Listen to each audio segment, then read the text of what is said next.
our first Madam order. Chairman, we need to approve the agenda, I believe. Yeah, I just wanted to let everyone know that Jeremy Joseph has moved out of DC, and we are very sad, but he had to step down as an ANC commissioner. So right now we are at our 6 commissions, and the position for 04 is open. I do know of one person interested in this position, and he has applied for petitions with the Board of Elections. I believe he might be on the call. Anyway, we can get that to the end. First order of business is the agenda. Motion on the floor is to approve the agenda. Second.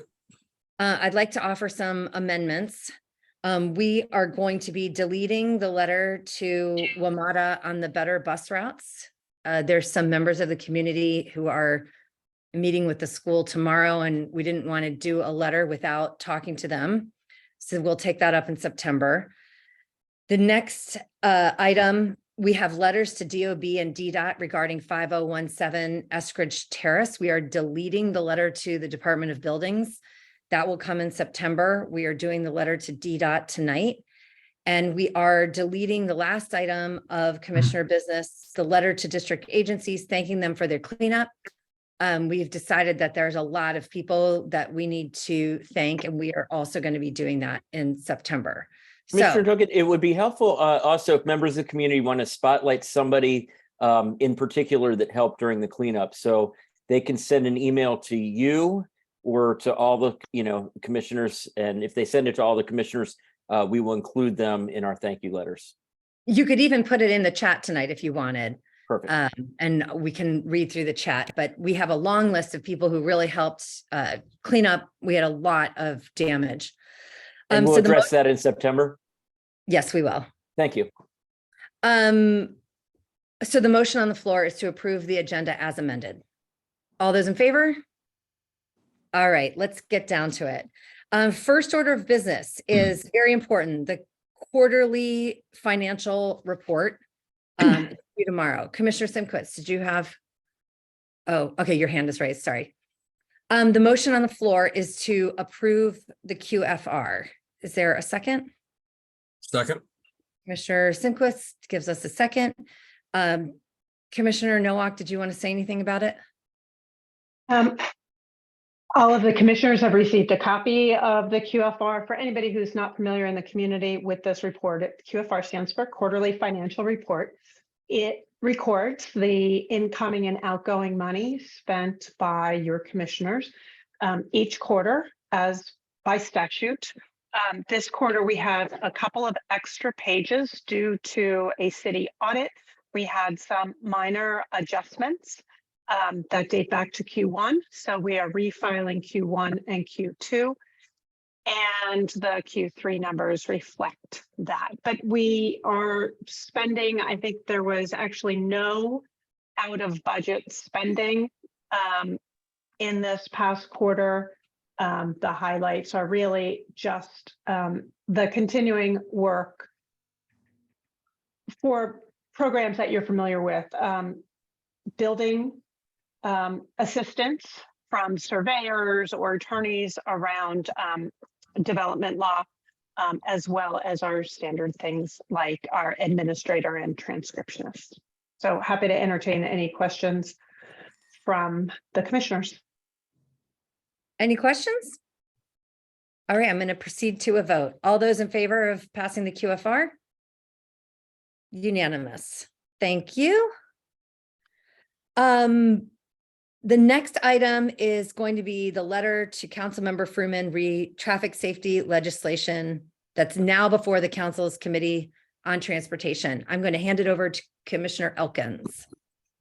Madam Chairman, I have a letter here to Councilmember Fruman that I would like to introduce, and I'm looking for a second.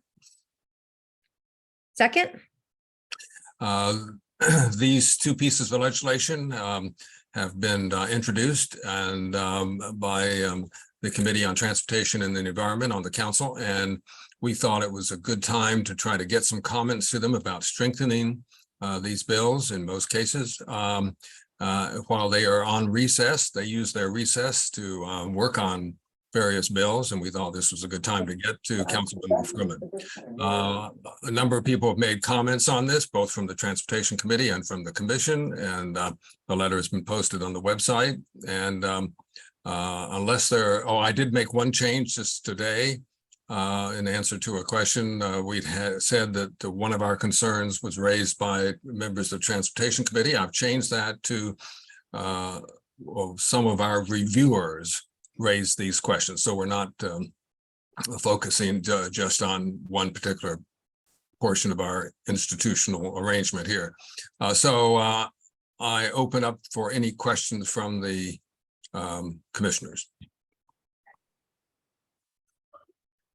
Commissioner Elkins, can you address the points that Mr. Heimert made? He sent me an email that says that he's not available to join today at the meeting, but he did have some questions for you. Can you address those? I did read it, but if you could remind me what they were, and I can respond orally now. Well, I can read it. It says, "Well, I'm pleased to see general support for these two traffic safety bills. I'm writing to express serious concerns with one portion of the draft letter. The section is 2 areas of concern. This section would..." I fixed that part. Okay. Mm-hmm. And then I think you have fixed the other part too. Wait, I'd like to- I don't. Yeah, I'm not sure what the letter on the website currently is, because I still see something about the matters of concern. Yes, I'm sorry. You're right. I didn't. Thank you for catching that error on my part. I changed it on my computer, but not on the website. So I'm suggesting that it say some of our reviewers raise these questions instead of saying some members of the Transportation Committee, and we'll make sure that that is fixed before it goes out. And Thank you. Commissioner Elkins, I think the second point that he made was about speeding less than 10 miles an hour. Can you comment on that, please? Well, I think Mr. Heimert is rightly concerned that even going a few miles over the speed limit can be dangerous.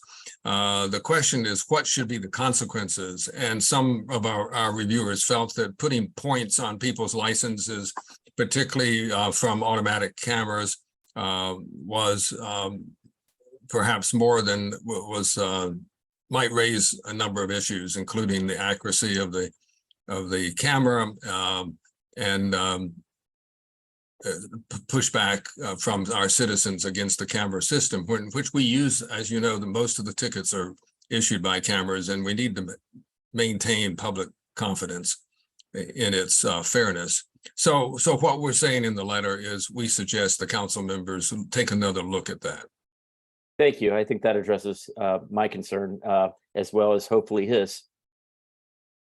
I am going to allow Mr. Beeth to say a few words if in the interest of time, Mr. Beeth, try and keep it to 1 or 2 minutes. Thank you. Do my best. Yes, so I have issues with this paragraph, even with the change that had been made. There's a number of claims in it that I feel are erroneous. It raises this issue that the speed cameras are not accurate to less if for within 10 miles per hour. That's not correct. And furthermore, what the STEER Act is proposing is that the penalties would only kick in after 8 tickets had been accrued within a 6-month period.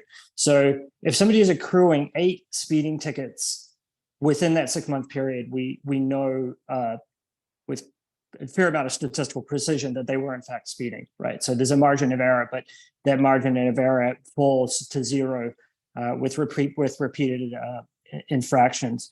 The concern about the person not being identified, this is something that applies, of course, to the existing system. It's well taken care of with the existing processes. There retains discretion by both MPD and DDOT that they exercise when issuing tickets. There's an appeal process that you can go through. All of those systems, those safeguards are retained by the proposal. But what the proposal does that's important is that it ensures that there are consequences to speeding in the district that do not currently apply. driving faster than 25 miles an hour up to 32 miles an hour implies a 32% chance that anybody hit by that vehicle would die. So that 25% chance is too high for me. There should be consequences to speeding, not only consequences that kick in if the 10 mile per hour threshold is exceeded. So what I would propose is that those two paragraphs under the heading to other concerns or whatever it is be removed. I think the letter is a lot stronger without those two paragraphs that, as I said, make a series of erroneous claims and work against the principle of ensuring traffic safety in the district. Thanks. Madam Chairman, I added those two paragraphs after a lot of back and forth from the Transportation Committee and others.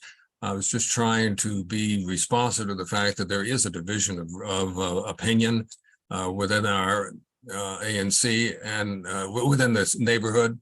And so that my paragraphs were added as a compromise. And I think I would prefer to stay with that compromise.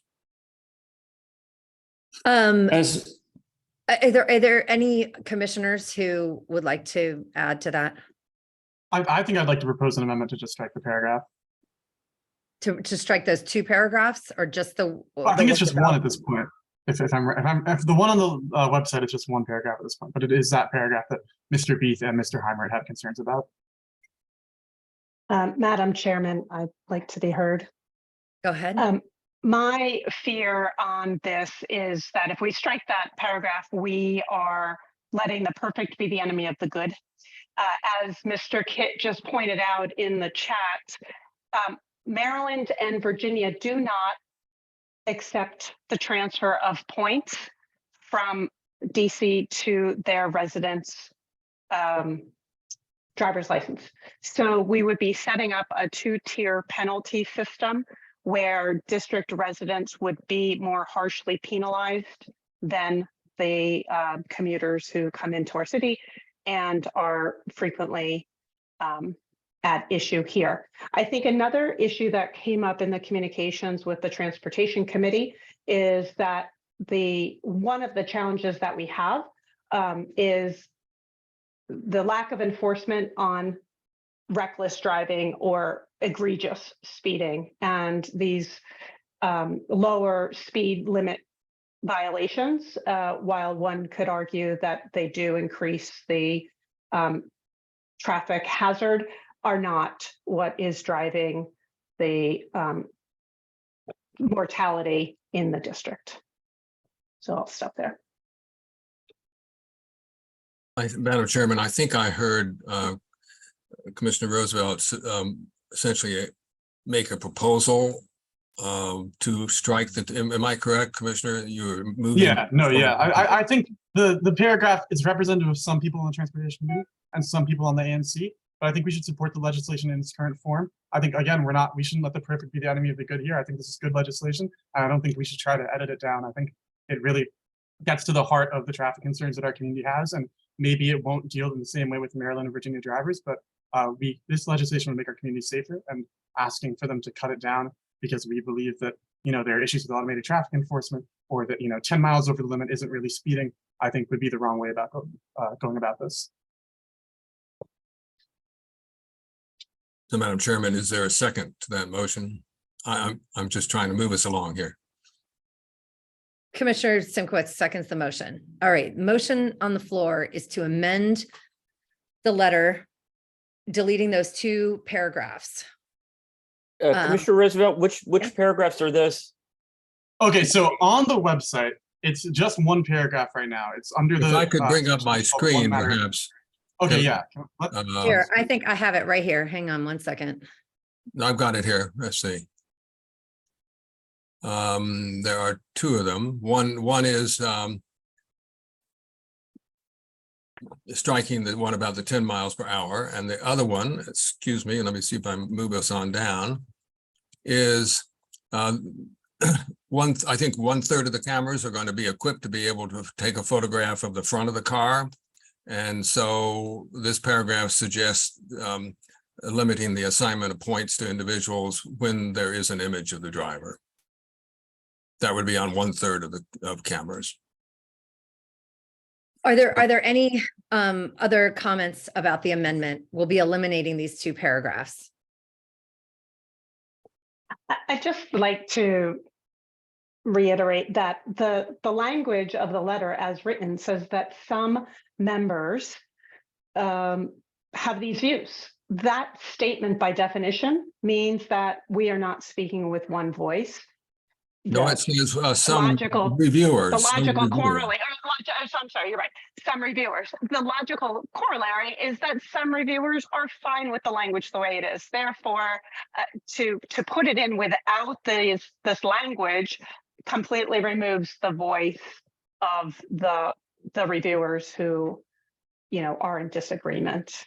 I mean, but then should we add the language. voice of the reviewers who are in agreement? I mean, It isn't the same.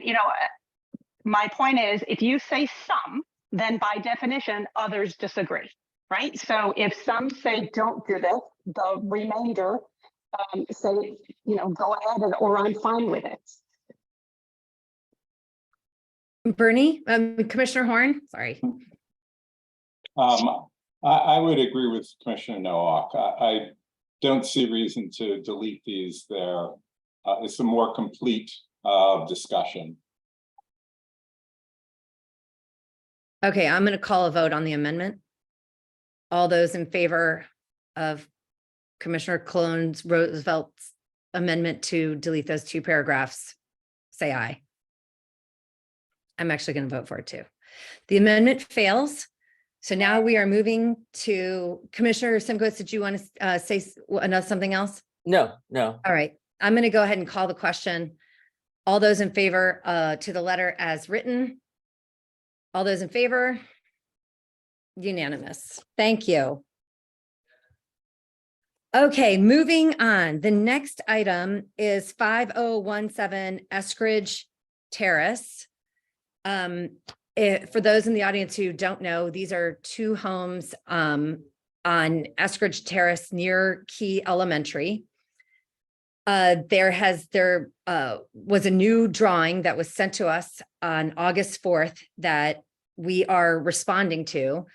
We have many issues with this build, and this letter will not be the end of it, but do the commissioners have any questions about the letter as written?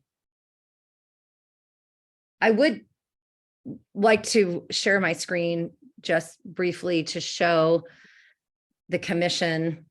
When I went on the Department of Buildings website, this is the drawing that is in the top system. So the one we're writing about today is over here on Eskridge Terrace. This one here that shows this very long lead walk is the drawing that's in the system. And they are calling this little area here, if you can see my cursor, the bay projection.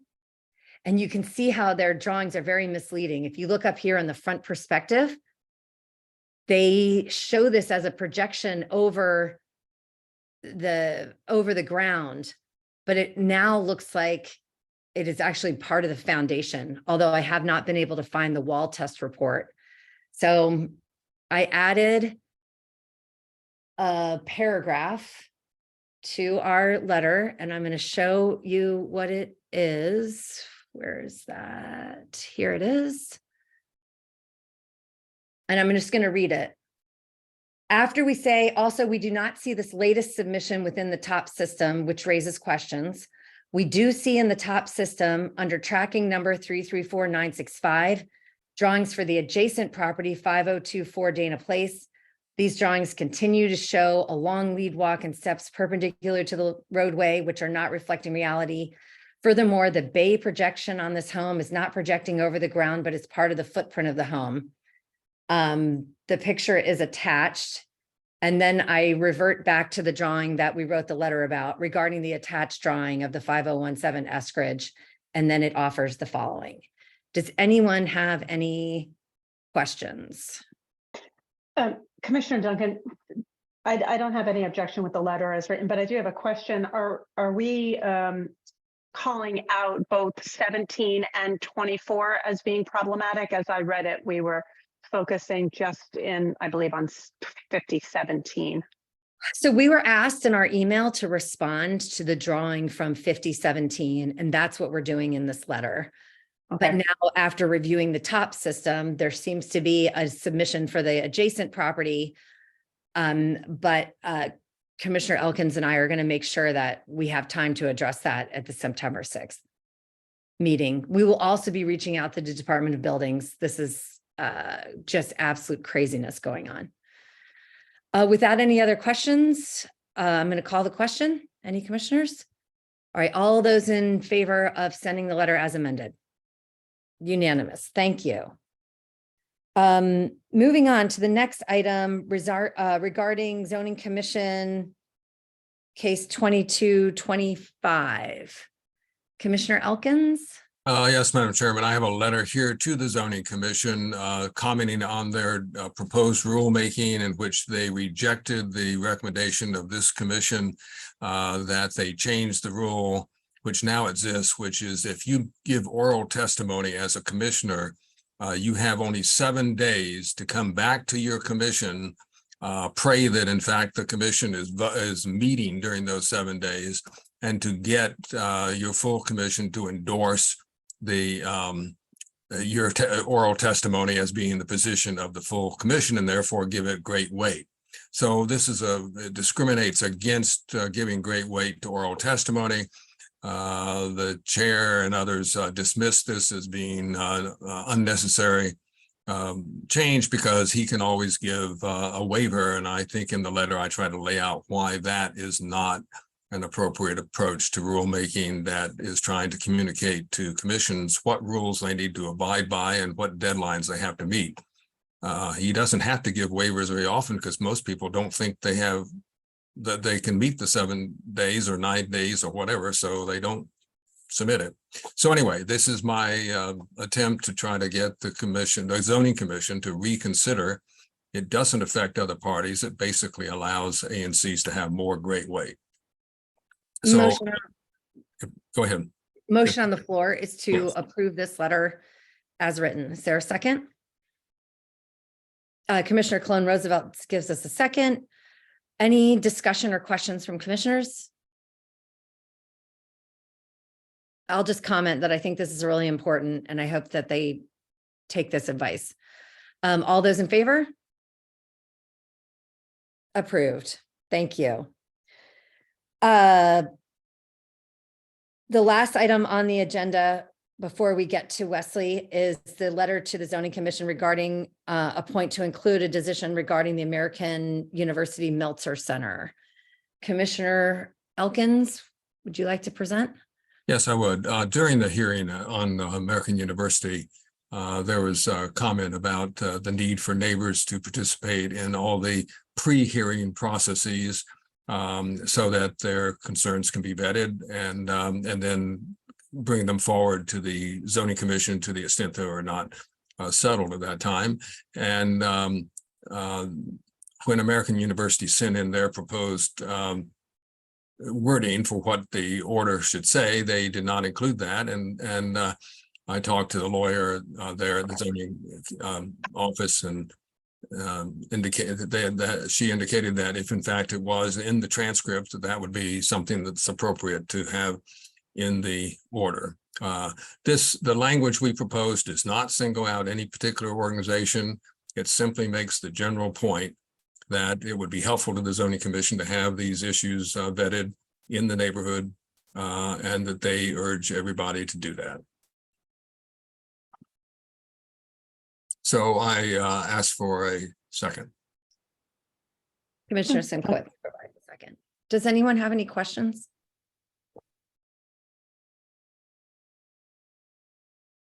All right, all those in favor? None opposed. It's unanimous. All Commissioner right. Duncan, former Commissioner Gates had her hand up. I don't know if that's. Oh, I'm sorry. Former commissioners I like to call on. Ms. Gates. If you could unmute. There you are. Chuck, this, your letter in no way implies that if you do not participate in the public discussion, your position is void. That is absolutely correct. That would be inappropriate. Thank you. An important point. Now we are moving on to Wesley, and I would appreciate if everybody who is here with Wesley would raise their hand. It will be easier for us to, if you could raise your hand virtually. I am going to remove the spotlights of the commissioners, or if you know how to do it yourself, please do it yourself. And I am going to add the spotlights of the presenters. Let's see. Brown. Who else from your team, Pat, would we like spotlighted for your presentation? David McAllister Wilson. Steve Karcha. Tucker Snipes. Erwin Andrews. I don't see Tucker on here. Oh, wait, here, they have raised their hands. Thank you. And I think Cynthia Giordano. Apologies, Cynthia. All right, I don't know why I cannot make. Tucker Snipes, it says, please start your video. So I think Oh, you have to start your video if I'm going to spotlight you. Oh, 1 second. and the same for Cynthia.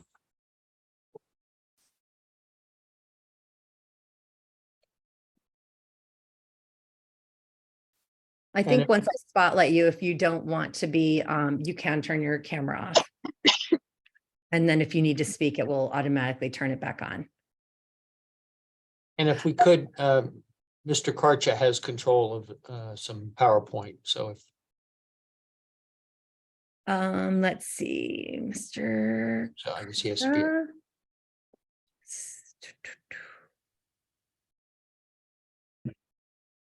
I should be able to allow you to share.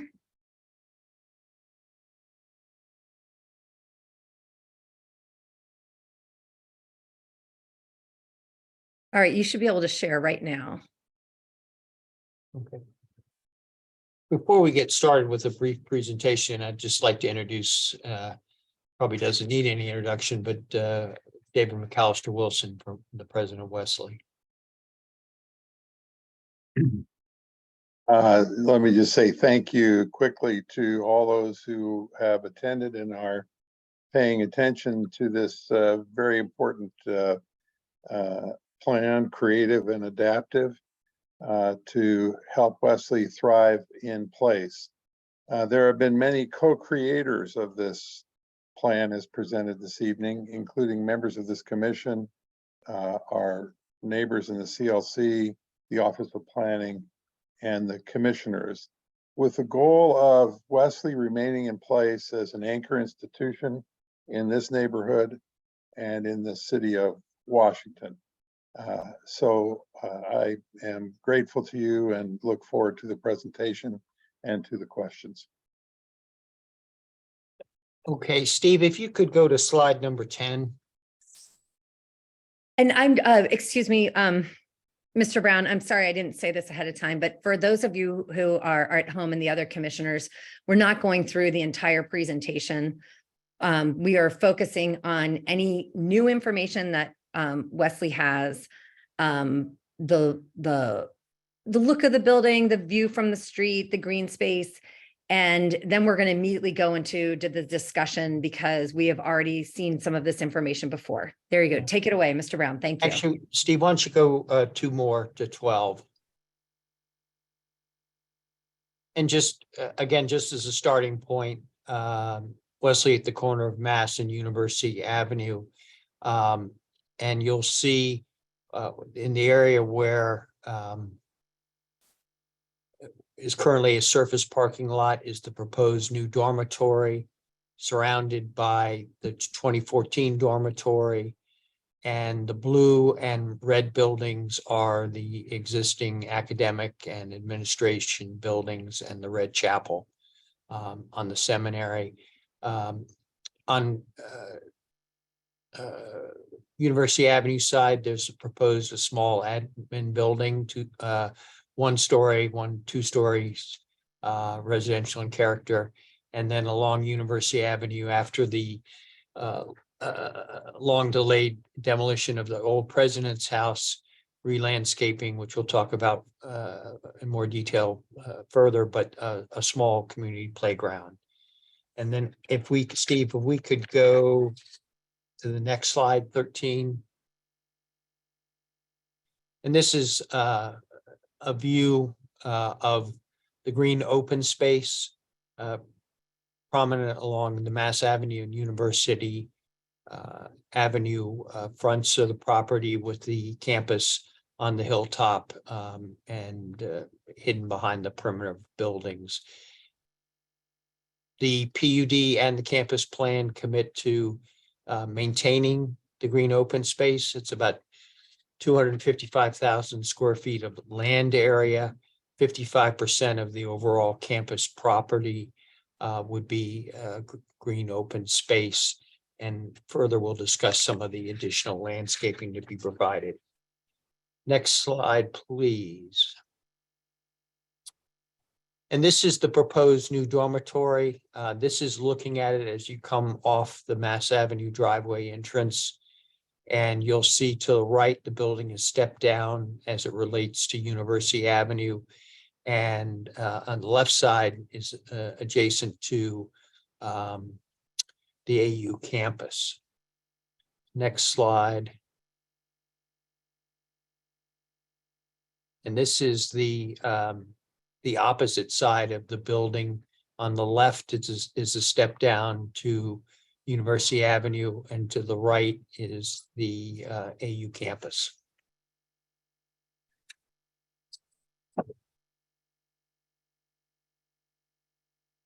And this is the view from University Avenue.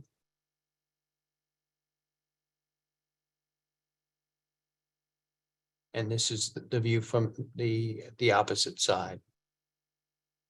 This is actually the view from University Avenue. This where is the University Avenue. building is stepped back. Yeah, and in the background is the AU building. If I could, in this section, you'll see to the right-hand side is University Avenue, going all the way up to the left-hand side, which is Leonard Hall at American University, being taller than the proposed building. Between, and this will be important when we look at the site views from University Avenue, between the new dormitory and University Avenue is the 2014 dormitory. You also see the soon to be demolished old president's house on University. And this is a section cutting the other direction, which shows the building as it relates to the Wesley campus, from running from Mass Avenue to the AU property. Next slide. This is an aerial view showing, and the next one is showing the areas of increased landscaping, importantly at the University Avenue entrance.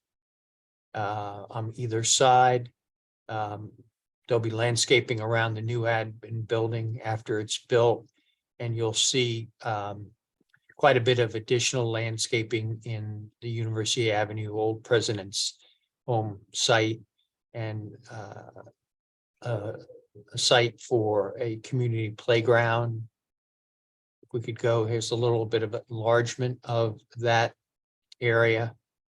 Again, landscaping around the playground and further buffering from University Avenue. The next slide. Actually, we're missing a slide, Steve, with the playground. Here's a little more detail on the landscaping, but also some proposal for the equipment for the playground. This hasn't been finalized, but we've had several meetings with the interested neighbors, and they've given us guidance about the age levels and type of facilities they'd like to see. And this is a first run at that for further discussion. The top is areas of unstructured and structured play for children 5 to 12. And the lower end here would be structured and unstructured play for 2 through 5. All bounded by a 42-inch high vinyl coated chain link fence. And the appropriate safety provisions. Yes. All right, if we could go to the next slide. This is just more detail, which I don't want to spend a whole lot of time, but visually, the landscaping plan, which has been revised and updated, goes into more detail about the proposed plantings, particularly along University Avenue. Next slide. One of the things that was requested is a proposal or a plan, a security plan for the campus. And we've laid out here, not just in the new dormitory, but campus-wide, a extensive system of cameras, security cameras, to basically cover all the activity or areas on the campus.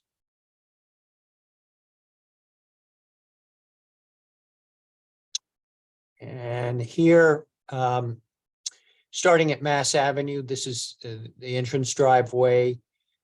You'll see the chapel most prominently, and then behind that is the Trot admin building, and beyond that further is the new dormitory, all the way in the rear of the site. You'll see on the left Cassell, and it's hard to see here, but Leonard Hall is further back in the site, running along the boundary with AU and the new dormitory site. If we could go next slide.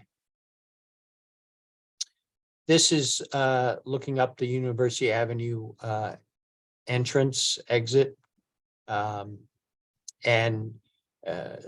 the new admin building, and beyond that the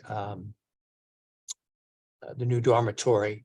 What's not shown in this drawing is the additional landscaping to go around on the driveway and the new admin building on both sides of the driveway, to further screen the building from the University Avenue.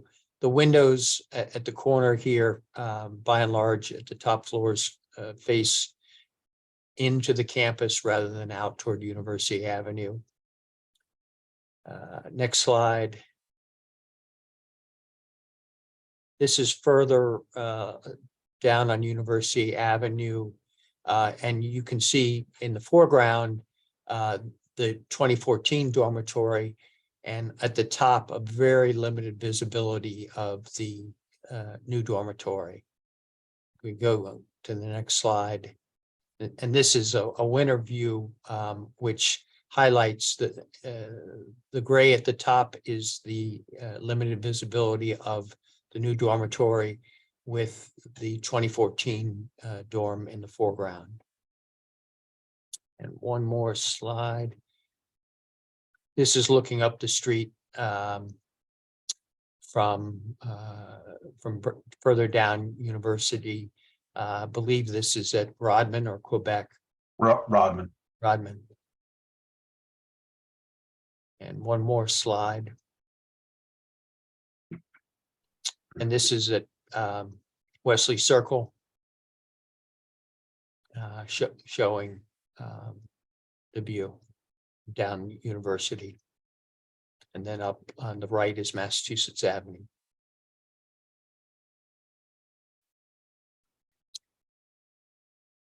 All right. I think, and we have the entire team here, but for the time being, I'd like to stop there with our presentation and open it up to questions. Yes, I think this is a great idea. And I am, want to let everyone know that we have people here who want to speak. And I imagine that commissioners are going to have questions after they hear from people. And I'm imagining that people are going to want to talk more than one time because we have many, many topics to go through. On the agenda, we laid out sort of buckets of topics, and we are going to start with the legal issues regarding the PUD that's overlaid with the campus. The NLC and the Spring Valley Wesley Heights Association sent around a very detailed dossier or argument about this, and I wanted to give them an opportunity if they wanted to speak now to this so that we could have a robust discussion. Did anyone want to raise their hands? I'm going to take off all the spotlights so we're going to be able to see everybody. Did someone from the NLC want to start that discussion, or would you like us to do it?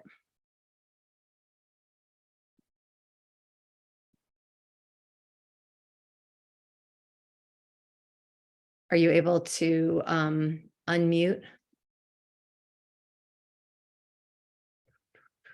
Looks like Miss Gates. Please, Ms. Gates, you have the floor.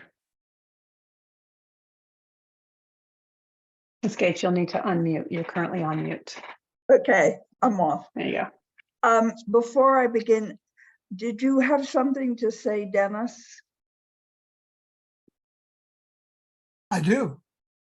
Would you like to lead off, please? Sure would. Yes. Good evening. Thank you for scheduling this meeting. My name is Dennis Pohl. I've been a resident on University Avenue in Spring Valley for 53 years. That's just a few years less than Wesley Theological Seminary, which moved to its present day location 64 years ago. During my time living in Spring Valley, I've worked closely with many ANC commissioners on a wide range of issues affecting residents of Spring Valley. In fact, two of my sons served as ANC3D commissioners representing the residents of Spring Valley. I was one of 3 residents of Spring Valley who in 1987 established Neighbors for a Livable Community, a new group that was organized specifically to protect the low density and long established neighborhoods surrounding American University and Wesley Theological Seminary, including Spring Valley, American University Park, Fort Gaines, the Palisades, Wesley Heights. Today, I serve as president of NLC. Tonight, I'm here in my capacity as NLC president, as a longtime Spring Valley resident and activist, and as a friend of Wesley Seminary. Wesley Seminary has been an integral part of the neighborhood for the 53 years that I've lived here. Wesley's property has always been a peaceful space appreciated by my family and our neighbors. For example, our children long ago enjoyed sledding down the Wesley hillside in the winter months. Like others, we enjoyed spending quiet time on the benches by the statue or walking up the hill to sit in the courtyard. Now our grandchildren enjoy Wesley's presence in the neighborhood, including the outdoor screening of family movies that Wesley instituted just a few years ago. Others in the neighborhood have used the Wesley property for picnics and to let their dogs go for a run. The home on University Avenue, actually number 6 Wesley Circle, across the street from Wesley, had been owned by U.S. Senator Clinton Anderson of New Mexico, who gifted the home to Wesley upon his death. In 1982, my brother purchased the property from Wesley and became a neighbor to Josie and Bob Scholes. Wesley President Doug Lewis, who would later become an ANC3D commissioner, even officiated at my brother's wedding on the lawn of the home. In short, Wesley has been an integral part of the lives of many generations of Spring Valley residents. We had benefited from the serenity of the Wesley campus, populated by graduate level, primarily commuter students, which buffers the intense activity up the hill at American University. The proposal now under consideration by the Zoning Commission would change the character of the Wesley property. NLC always has been a strong advocate for Wesley. We supported Wesley's first major expansion in 2006. That was part of the 2006 campus plan. When Wesley decided the plan was too ambitious and wanted to amend the plan in 2014 to build a new dormitory on the hillside, we stood by their side when many in the Spring Valley community strongly objected. When Wesley needed to revise their plan again in 2016, we stood by their side before ANC3D and the Zoning Commission. We supported their request to house a minimal number of AU graduate students on the Wesley campus. When Wesley sought to amend the campus plan again in 2017, just 1 year later, to increase the number of AU graduate students housed in the dorms, we did not object to that request. When the Zoning Commission approval of the project was held up, we called on the Zoning Commission to expedite its decision at the request of Wesley's legal counsel. When Wesley first announced as far back as 2017 its intent to explore the potential for entering into a ground lease with a commercial developer to house AU students on its campus, we sat at the table with Wesley to try to understand their financial challenges they were facing and offer feedback on their proposals. It was clear that this proposal would be very different from any other plan put forward by Wesley. We expressed concern then about how this could be done within the zoning regulations affecting campus plans. Since then, we have attended every meeting convened by Wesley on the issue and participated fully. We have concluded that Wesley's proposal to enter into a ground lease with a national commercial developer of luxury student apartment buildings to build and manage a 659-bed student apartment building, primarily for students not enrolled at Wesley, is not good for the surrounding neighborhoods, including American University, Wesley Seminary itself, and for the city as a whole. This application is simply inconsistent with the city's 2016 zoning regulations. We already have shared with you a detailed explanation of our reasons for opposing this application. We did not come to our position lightly. We recognize this is a complex case, so we encourage you to review this application within the context of the city's zoning regulations. Thank you for letting me speak. Thank you. Thank you for that. Do any commissioners have any questions about the idea of this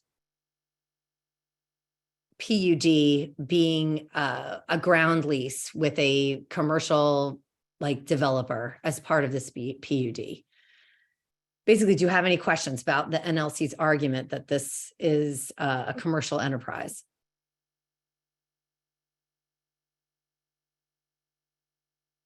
I am going to say one thing, that because I listened to the previous zoning commission hearing. In your argument, I do hear that this is something commercial in terms of Wesley making money off of this, but the zoning commission is going to consider this building residential because it houses people.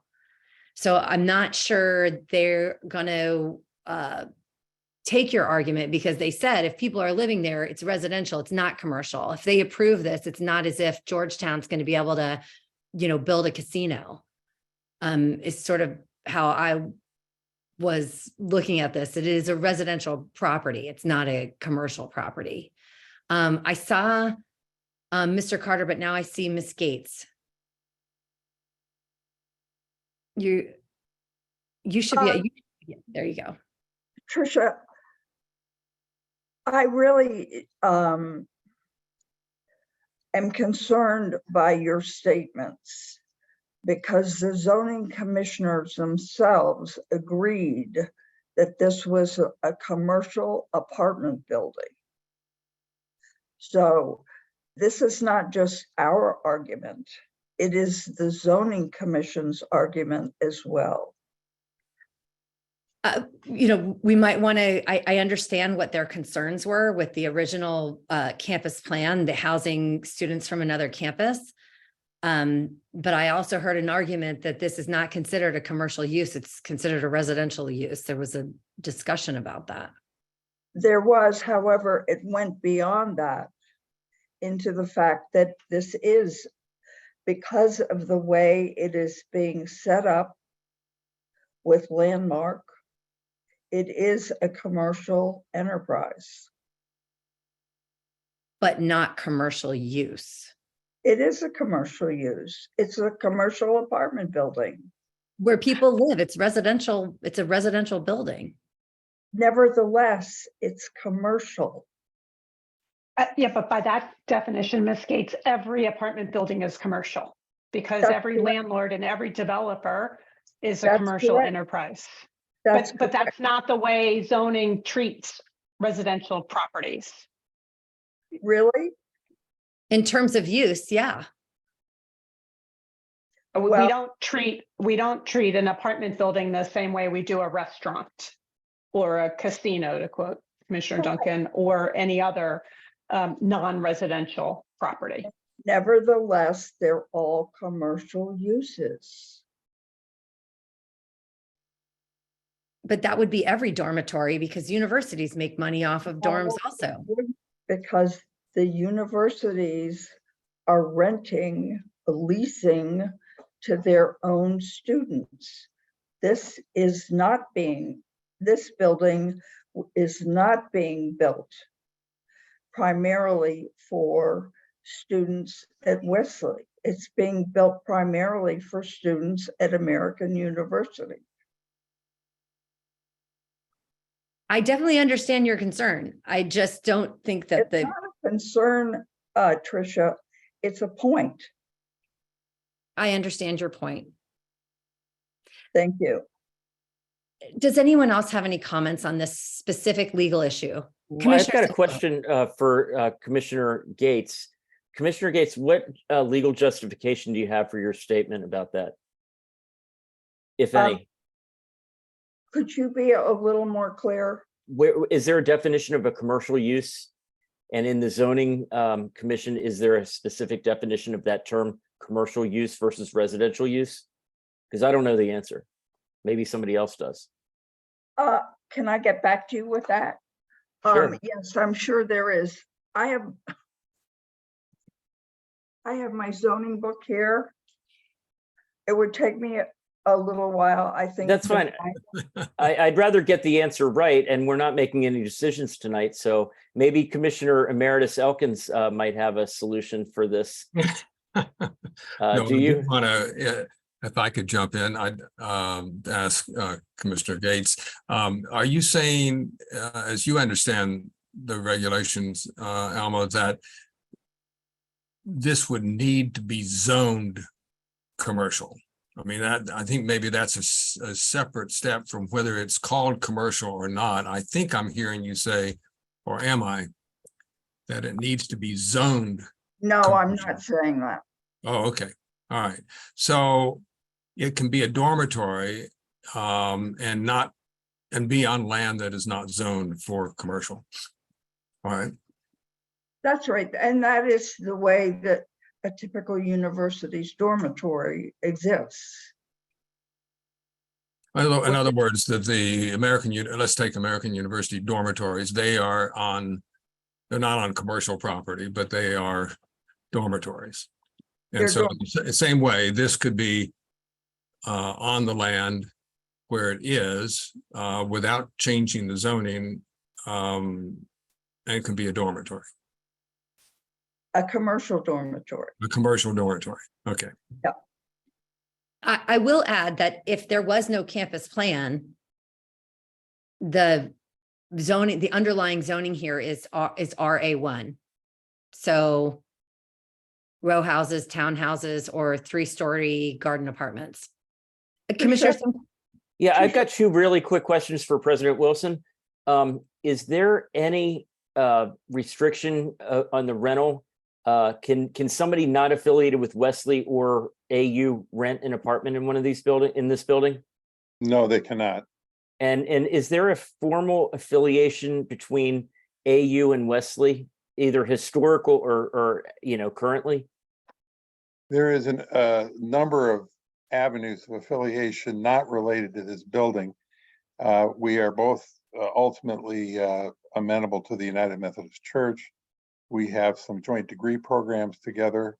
At one time, we shared utilities and phone service, and have had other very amicable relationships with AU over the years. And we occupy a piece of property that once belonged to American University that has always been an academic hilltop community. Thank you. Mr. Carter? Can you unmute? Yes. Oh, you hit it again. You're muted still. You're still muted. I'm not here. Let me see if I can unmute you. No, okay. There you go. There you There you go. are. Okay, Yep. sorry. I just want to point out kind of a distinction. The campus plan dictates use, the PUD dictates design, density, and things that would be required of the zoning commission to give leeway or flexibility. Wesley's not asking for any design flexibility here. This is all about campus plan and use. So when we're talking about this commercial use, let's be clear that it's under the campus plan, not the PUD. Don't confuse that. And that nobody's really clarified that in all of this. Everybody said that the PUD and the campus plan will work in tandem. But so we're talking about use. So we're talking about the campus plan. Let's be clear that this is going to be an apartment building that is developed and leased individually to students. AU will not have a part in that. Wesley will not have a part in that. It will be a commercial transaction or a lease between an individual and Landmark. What Wesley is asking for is the right to lease it, ground lease the property to Landmark to develop a student apartment building. So there's a commercial transaction there. There's a commercial transaction between every student that is transacting with Landmark. Could I follow up on that, Blaine? Sure. So it seems to me there are some distinctions here, though, between this building and a normal apartment building. In this case, am I correct that the students are going to be subject to to a code of conduct, which I don't think you could impose on normal apartment people? Sure, there's codes of conduct on apartment buildings. I mean, they do. Well, but not like the student ones. Can't drink, can't use drugs, etc. I mean, we're talking about serious code of conduct. We're not talking about don't make too much noise. Okay. Secondly, it seems to me that this building is restricted as a dormitory in a way that a normal apartment, now maybe others know differently from this, that I don't think you could do in a normal apartment building. I don't think you could say we will not accept applications from Georgetown University students in a normal apartment building. I don't think you could even say, and I may be incorrect, I'm not sure you can say only students and their families can live in this apartment building. So this seems to be, it is true, as Alma points out, that this is making money, but AU makes money on their dorms too, I think. But it For their own students, yeah. for their own students. For their own But it is being restricted in a number of ways, which one could argue whether that's a use restriction or it's a design facility, design restriction or whatever. But this is not a normal apartment building, I would say. This is a dormitory. I It would has just add to that, I think, and maybe somebody can correct me if I'm wrong, that this residents of this building would not be subject to standard landlord tenant rules. For example, the landlord, in this case, whether it's Landmark or Wesley, could evict someone for breaking their covenants without having to go to landlord-tenant court. So I think that, again, plays to the difference that it is a dormitory in the form of apartment units, as opposed to an apartment that we might build on MacArthur Boulevard, where it's a very significant, long procedural process to evict a tenant who's breaking the rules. I found the analysis that NLC and Spring Valley did of the previous PUDs related to university very helpful. That was a lot of work, and I think a real contribution to this discussion. The one thing I noticed was that the zoning commission seems quite receptive to allowing, in this case, I think George Washington, to build a building and I guess lease it to the World Bank. I didn't say, I didn't read in your analysis exactly how the transaction was done, because it wasn't relevant here, but they essentially used, am I correct, campus territory, property to build World Bank headquarters, a restaurant, a restaurant, Kincaid's, I think it was called, there along Pennsylvania Avenue. So They may, Chuck, they may have, but hold on. Okay. There was an underlying zoning amendment to that. One, GW is sitting down in a commercial zone in a city grid. Right. It's not out in a 1A residential, or I always get it backwards. It's either RA1 or R1A. It's downtown, and there was an underlying zoning amendment to commercial so that they could do that. So Right. there's not an apples to apples there. No, I agree with you on that. But I think we sort of agreed you don't need to have commercial zoning for a dormitory, or for a commercial apartment, as I think Commissioner Gates called it. And this is a dorm, so I understand your point about it's a very large dorm and larger than Wesley's had before, and therefore I think you argue it can be out of character, but it's not building the World Bank there, and it's not, this is not a office building. So it's, I don't know that it matters whether it's an office building or an apartment. I mean, let's be clear. They're not building it for their own students. They're kind of poaching, or if you want to put it in biblical terms, they're coveting their neighbors' students. Okay? but they, I'm not sure I understand that.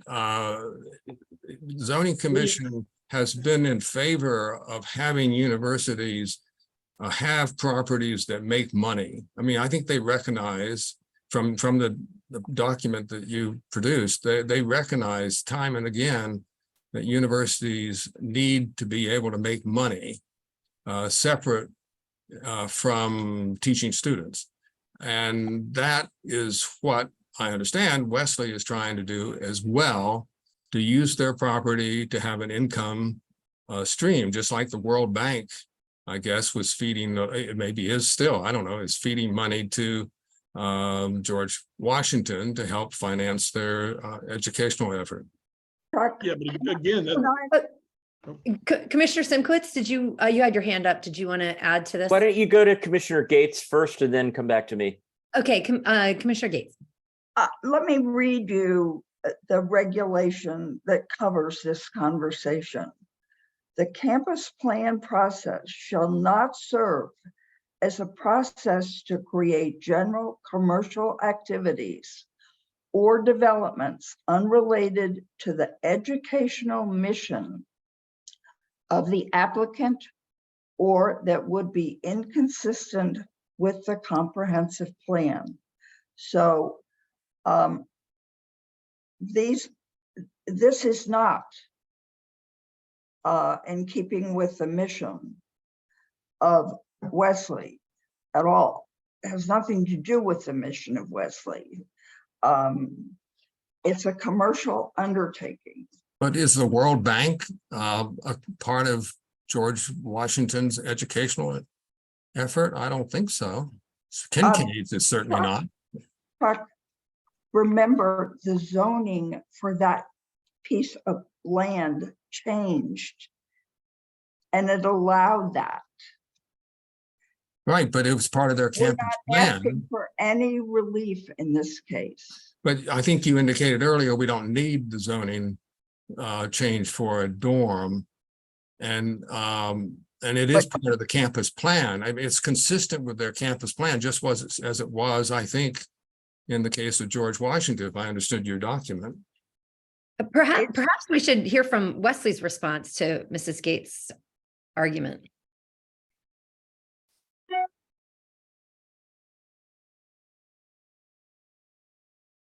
I'm back. Hmm. I think I'm back. You are, we can hear you. One, and I go back a little further than just Alma Gates's comments. The zoning regulations look at use, not users. And this building is a dormitory, built as a dormitory, and that's its use. The commercial aspect of it from a zoning perspective is irrelevant. If this building were called an apartment building, which it's not, it still would be a permitted use in this location. And the PUD process we're using, one, the use is permitted, the development rights are permitted under the PUD and are quite more restrictive than the campus plan process. And we've imposed the PUD limits campus-wide for basically for security purposes to ensure the enforceability of the entire plan.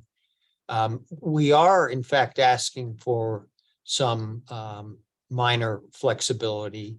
One having to do with the setback requirements and measurement of height at what I refer to the notch adjacent to the AU property, and also some minor flexibility having to do with the implementation of a student-only IZ program. So we are asking for flexibility to be weighed against the amenities offered in the PUD context.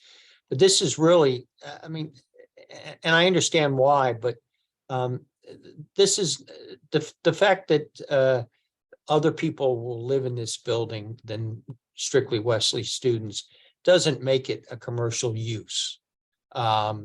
If you were to take down on Mass Avenue the Berkshire or the Avalon Bay, both apartment buildings which are owned by commercial enterprises, they're not commercial uses, they're residential uses permitted in the residential zone. So I think we holding to that distinction of the use, not the user or the economic terms is where we should focus. Are there any other comments on this legal issue? I'm going to call in Commissioner Simkowitz and then Mr. Krebs. Yeah, I've got two quick questions for Wesley. You're doing this because you need money to survive. Is that correct? We need money to stay in this location. Okay, that's what I thought. And do you know the percentage of Wesley students versus AU in the building? Pat, Expected. do you have I that know you number? don't know yet, but Wesley is attempting to replace 90 beds that will be lost in Strawn and Carroll Hall. So the expectation is that have access to 90 beds in the new 659 bed building. so it's about 1/6. About 10%. 14%. 14%. And then I've got two quick questions for Mr. Paul or Mr. and Mrs. Schultz. What are the neighborhood adverse impacts is the first question. And the second, don't most neighborhoods want the students to live on campus versus in the neighborhoods?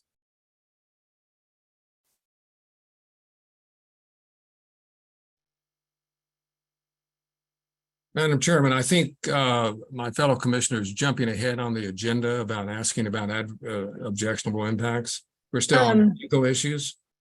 That is, so we're just not skipping around, Commissioner Simkis, can we ask you to Yeah, hold we those could ask questions? those later. Okay, all right, thank you. Mr. Krebs, you're up. Yes, two points. One is, I think that we're getting bogged down in this commercial residential fine. The real issue is that this is a for-profit project by university, not in furtherance of its educational goals or mission, and that the zoning regulations do not allow for the creation of a for-profit operation by a university under these circumstances. The second thing is, and I'm interested, what is the basis for the determination that these apartments would not be subject to the landlord-tenant rules and regulations of District of Columbia, and that they would be able to have the American University could rent to, or I'm sorry, the Theological Seminary could rent to American University students and not have to meet with the obligations of a tenant, of a landlord. I'm sorry, the landlord would be the commercial developer. That I don't believe, I don't know what the basis is for saying that they would be able to summarily remove them from the building. We just for a violation without having to go to landlord tenant. I actually think that is a very good point. Would someone from Wesley like to address that? And if I could just clarify the question, because I think this is important. Is there a designation of student housing that is recognized by zoning that has other rules? Mr. Brown or Mr. McAllister, could you help us out with that?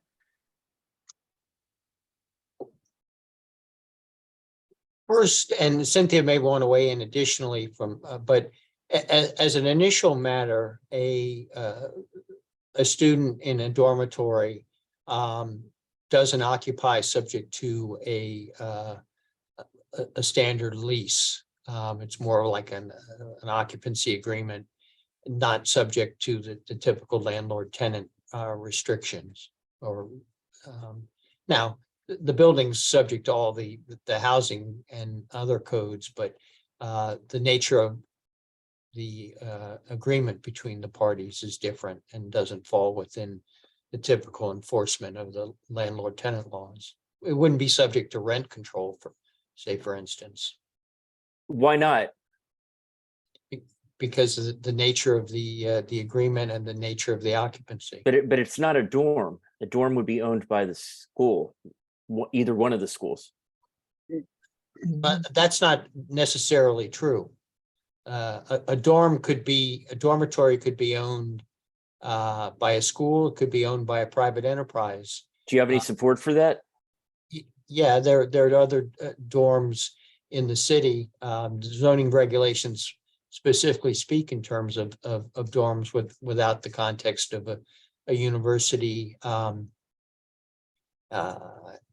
there have been private non-university related dormitories. But if a student didn't pay rent, for example, in this building, if they violated the terms of a lease, the building operator would have to go to landlord-tenant court to evict the student. Is that correct? In this building, no. Why not? They're a commercial entity. They're not the school, and they're not bound by a code of conduct, for example, that might let the school use self-help eviction where they wouldn't if it were a private building. See, I disagree with your conclusions. I think in this case, given the nature of the relationship, that the L&T laws would not apply, and that well, who is the landlord? If so, in the contract between the student and the building, who's the landlord? Is it AU or is it some private entity? Because if it's a private entity, I think that you can't avoid landlord-tenant court. Well, in this case, the landlord and would be Landmark. Yeah, so I don't know how you get around that. If I could jump in just to help clarify what I think Commissioner Simkowitz is saying, is student housing, does it have its own designation with the city in terms of housing? Is there a thing called student housing that has special Yes. rules? Yes. Okay, so it's a special designation. That was my understanding, but I don't know. Since the retirement communities of the Avalon and the Berkshire were brought up earlier, is the retirement community analogous? If I go into Avalon or Sunrise and I don't pay my rent, am I subject to landlord-tenant court, or do they operate on different statutes? Both the Berkshire and Avalon on Mass, they're not, best I can tell, they're not retirement communities per se, but they're just apartment buildings. And Okay. the tenants there would be So subject. I'm sorry, let's change that to the Sunrise on Connecticut Avenue, right? They I definitely think that do have different they operate designations. on different rules than your standard use apartment building. Let me ask Tucker Snipes from Landmark or Cynthia to opine on this and reflect on the many thousands of other students who live in buildings managed by them.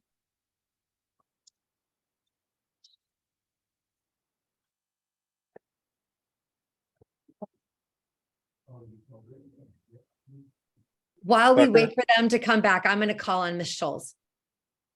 Josie, you might have to unmute.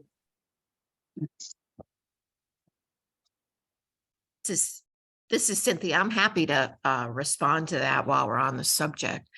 One major difference with a dormitory is that, you know, the student has to be enrolled in a university course, you know, load. Landlord tenant laws don't apply to that. I mean, evictions in the city are for different kinds of purposes than a dormitory. All right, Ms. Scholes, you're up. Oh, okay. One thing in response to what we were just, I have several things, but one is I don't know what the figures on this are, but I don't know how many landmark structures, residential structures, are actually built on campus ground. It seems to me that a lot of them are built in the public space near a university. This is so unusual because it's for a university on another university's ground. So I think it's unusual, and I'm not sure what the numbers are for Landmark, but I know they've built a number of them, you know, at other campuses like Maryland. It's on a city street, it's not on the campus. So I think different regulations would, you know, be in order. You asked for our response about, I think it was like objections or we are, if you want to wait, we're going to have a whole segment on any objection, like okay, but did you ask about neighbors or something like that? yeah, we were We're going to come back to that. Yeah, we're going to spend a whole segment on that. Okay. All right, thank you. I do just, Commissioner Duncan, if I may, go back to the NLC letter. One of the PUD cases that Commissioner Elkins brought to our attention is the GW case. And in filing, this is from the letter, in filing the application, GW set out 3 objectives: to reserve space for future use, not necessarily, you know, important here, to create a source of income for George Washington, seems to apply here, and to use the income from these commercial buildings to fund academic programs. I think that Wesley would tell us that that is their objective here, that by generating a revenue stream, as President Wilson told us, this would allow Wesley to stay in their current location. So the objection that the neighborhoods are different between Foggy Bottom and Mass Avenue is noted But I think that this was a case that the NLC brought forward. So you can't kind of have it both ways to say, well, we brought it out, but now we don't like the parts that are analogous to this scenario, and therefore they should not be used for historical comparison purposes. Marilyn, you also referred to the GW buildings as commercial. I don't know that I did, but if it says it here that it is, then I think that we can all recognize that the Foggy Bottom neighborhood is different than this neighborhood. I don't think anybody's refuting that, but I stand by the earlier statement that if we define apartment buildings as commercial, then, you know, half of the residential stock in DC is defined as commercial and not residential. So I think that, you know, if people live there, it's residential, full stop. But you were also discussing a campus plan.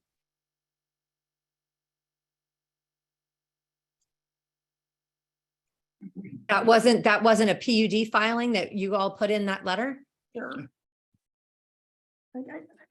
Although the zoning commission approved the PUD for purposes of the GW increasing its revenue, the PUD was to be located in a commercial zone.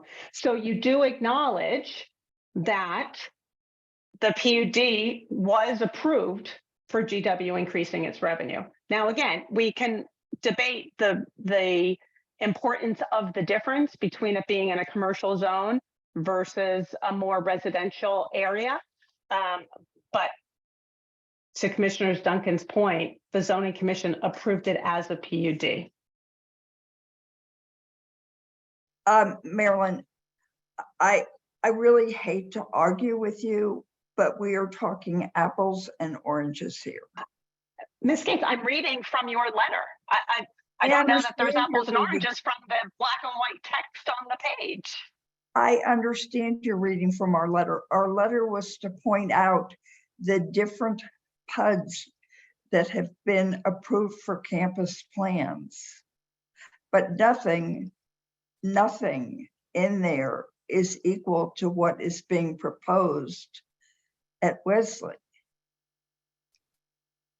I think that that there would be people who disagree with that, but I am going to call on Mr. Krebs and then Ms. Schultz again. Mr. Krebs? Yes, the advantage of using the PUD as a process in connection with a campus plan is to allow for individualized circumstances warranting special treatment outside of what the campus plan usually does. I think we all agree to that. The question is with GW, where they had a building on the fringe of their campus, zoned already commercially to be used for a multinational organization, with little impact on the university's operations, but some income to them. The PUD was acceptable. That's not the case here. Here we have a part of the campus being carved out that's interior to the campus. It's not. It's owned residential with a special exception, and the people who are renting the units have no relationship with the university who owns the land but are given away under a ground lease, and the people who are renting the apartments have no relationship with the university other than by the terms of a ground lease, which, by the way, we've never seen. So exactly what the ground lease provides for, what exactly AU or Wesley's interest in is unknown, but that's for another day. You still have, are you still using the ability of trying to use the pod as a walk around the bar on the use of on the non-income, the non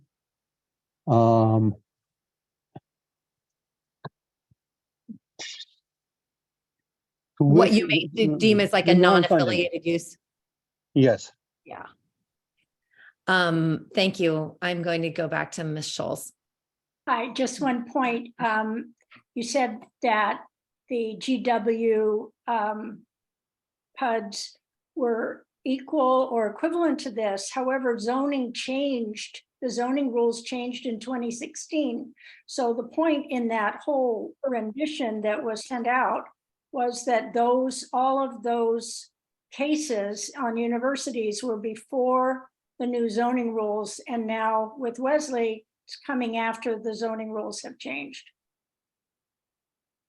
Thank you. Thank you. Commissioner Elkins?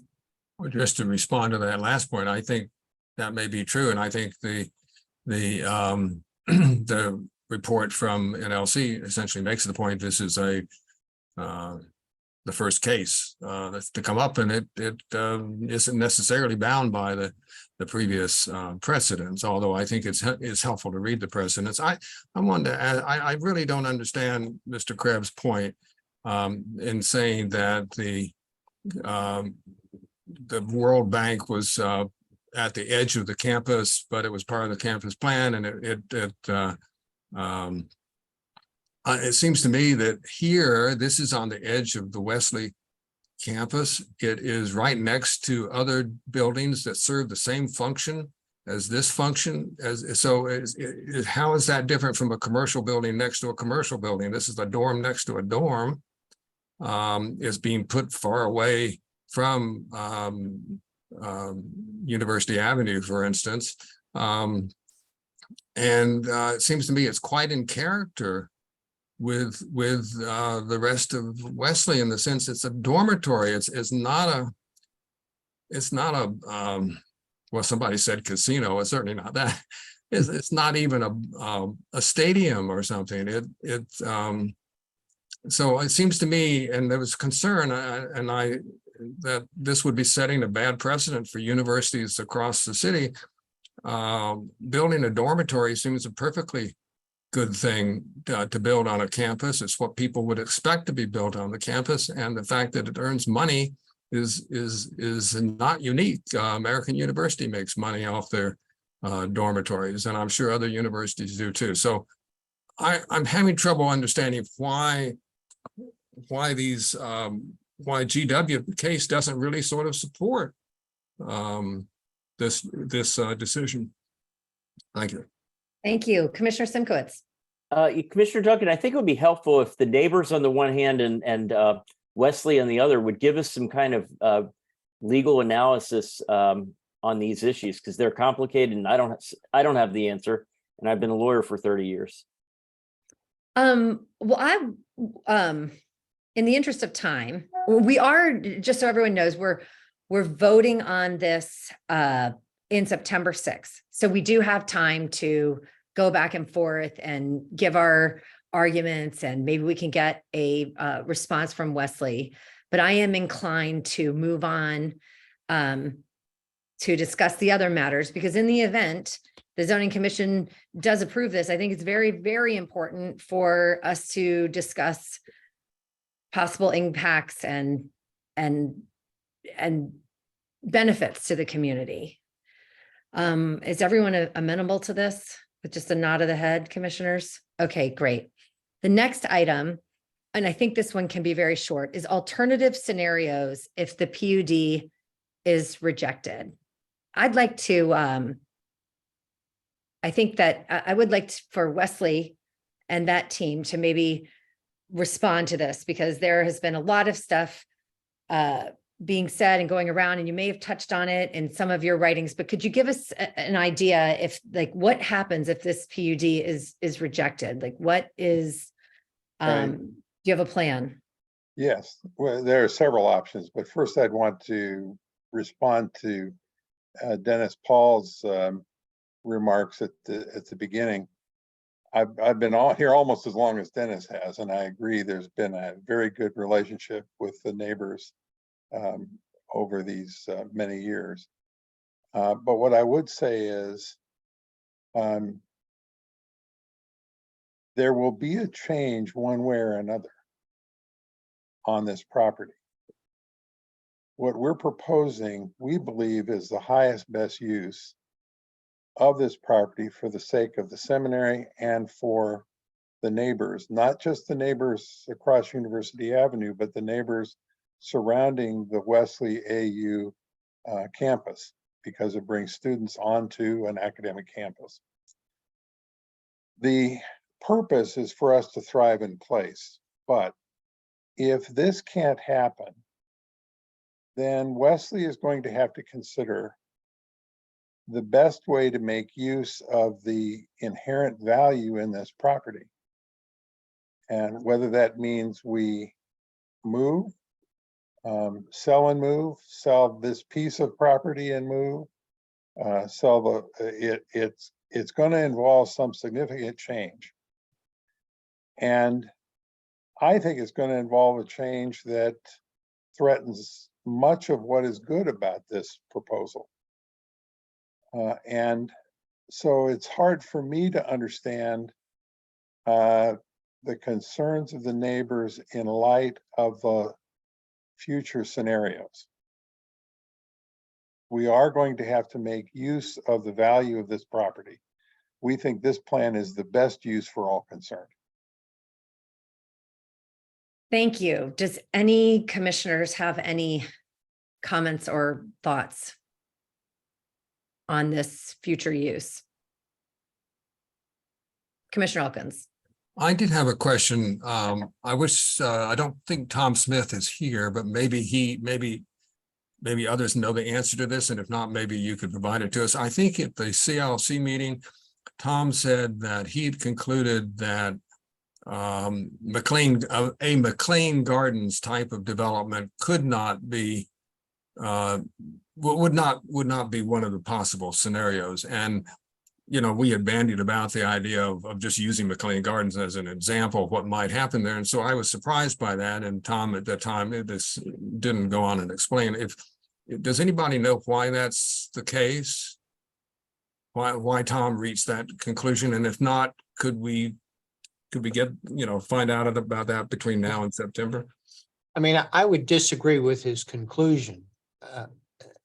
The property is zoned RA1, which would allow residential uses, starting with single-family detached houses, all the way up to apartment buildings. And Well, three-story. So we're not talking yes. apartment building. But some of McLean Gardens is it may be 4 stories. I mean, a lot of those that are now condos or privately owned were 3 stories. My dad lived there in 1965. But so a multifamily residential complex would certainly be possible there. And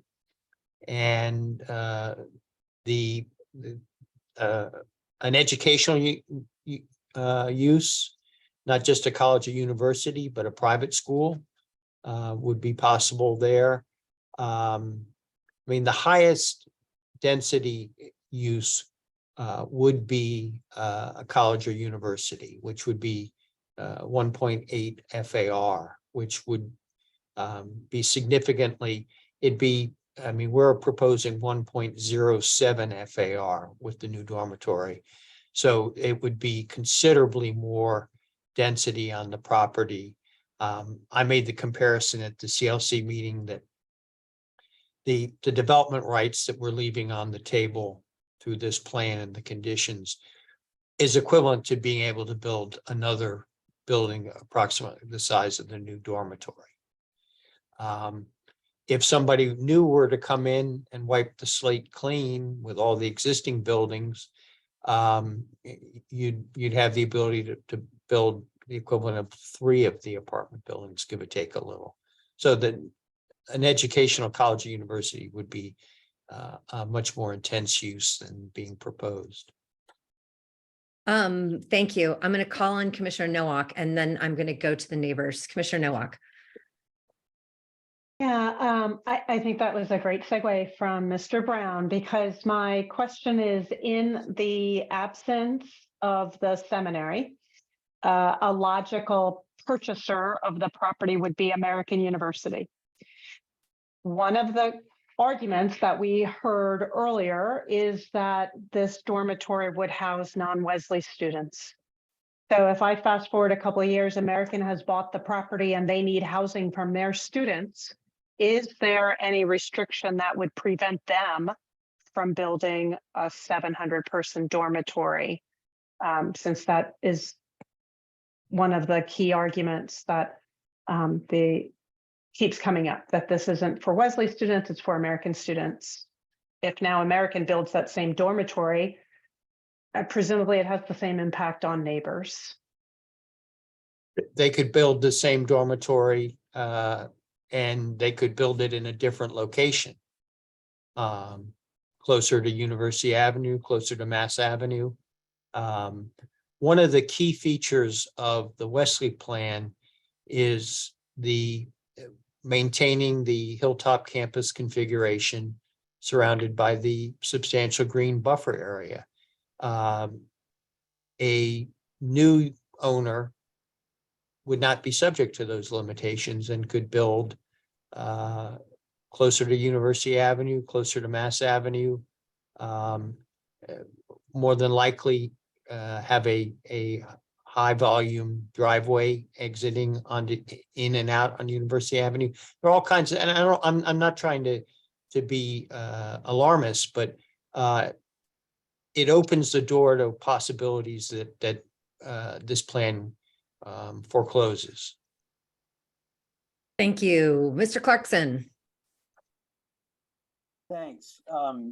Just to reiterate, if this were the worst happen, Wesley had this fails or goes into years-long litigation like Super Fresh and Wesley has to leave or sell, do we, and I just think it's important to reiterate that if this is bought by a commercial residential developer, the residents of that community, so if it's 3-story apartment buildings with no underground parking garage, which is, because we know how expensive underground parking garage construction is, those residents, commercial or residential, residents would not be subject to any sort of parking restrictions in the neighborhood. I know people don't sometimes like to say it out loud, sometimes they don't. Parking has always been, continues to be a major, major issue, particularly in this part of town with these types of matters. And so, let's just be honest about that if this is a McLean Gardens situation, or if it's townhouses, or if it's 2-story built apartment complexes, those residents would not be subject to a campus or a school code of conduct as they would whether they're AU students or Wesley students residing in that dorm. So you wouldn't have those restrictions that you do with this plan. And I appreciate the ANC for raising this and having this as a dedicated segment, because some people might not want to think about it, but I think it's critical that the neighbors understand what happens if this doesn't work. What's the realistic alternative? And so, or alternatives. So thank you for raising this as a key discussion point. Thank you. It's going to be Mr. Krebs and Mr. Carter. Mr. Krebs, you're up. 3 things. One is, question about I can't hear Mr. Mr. Krebs. We will Mr. Krebs, your audio. American University dorm. Mr. Carter.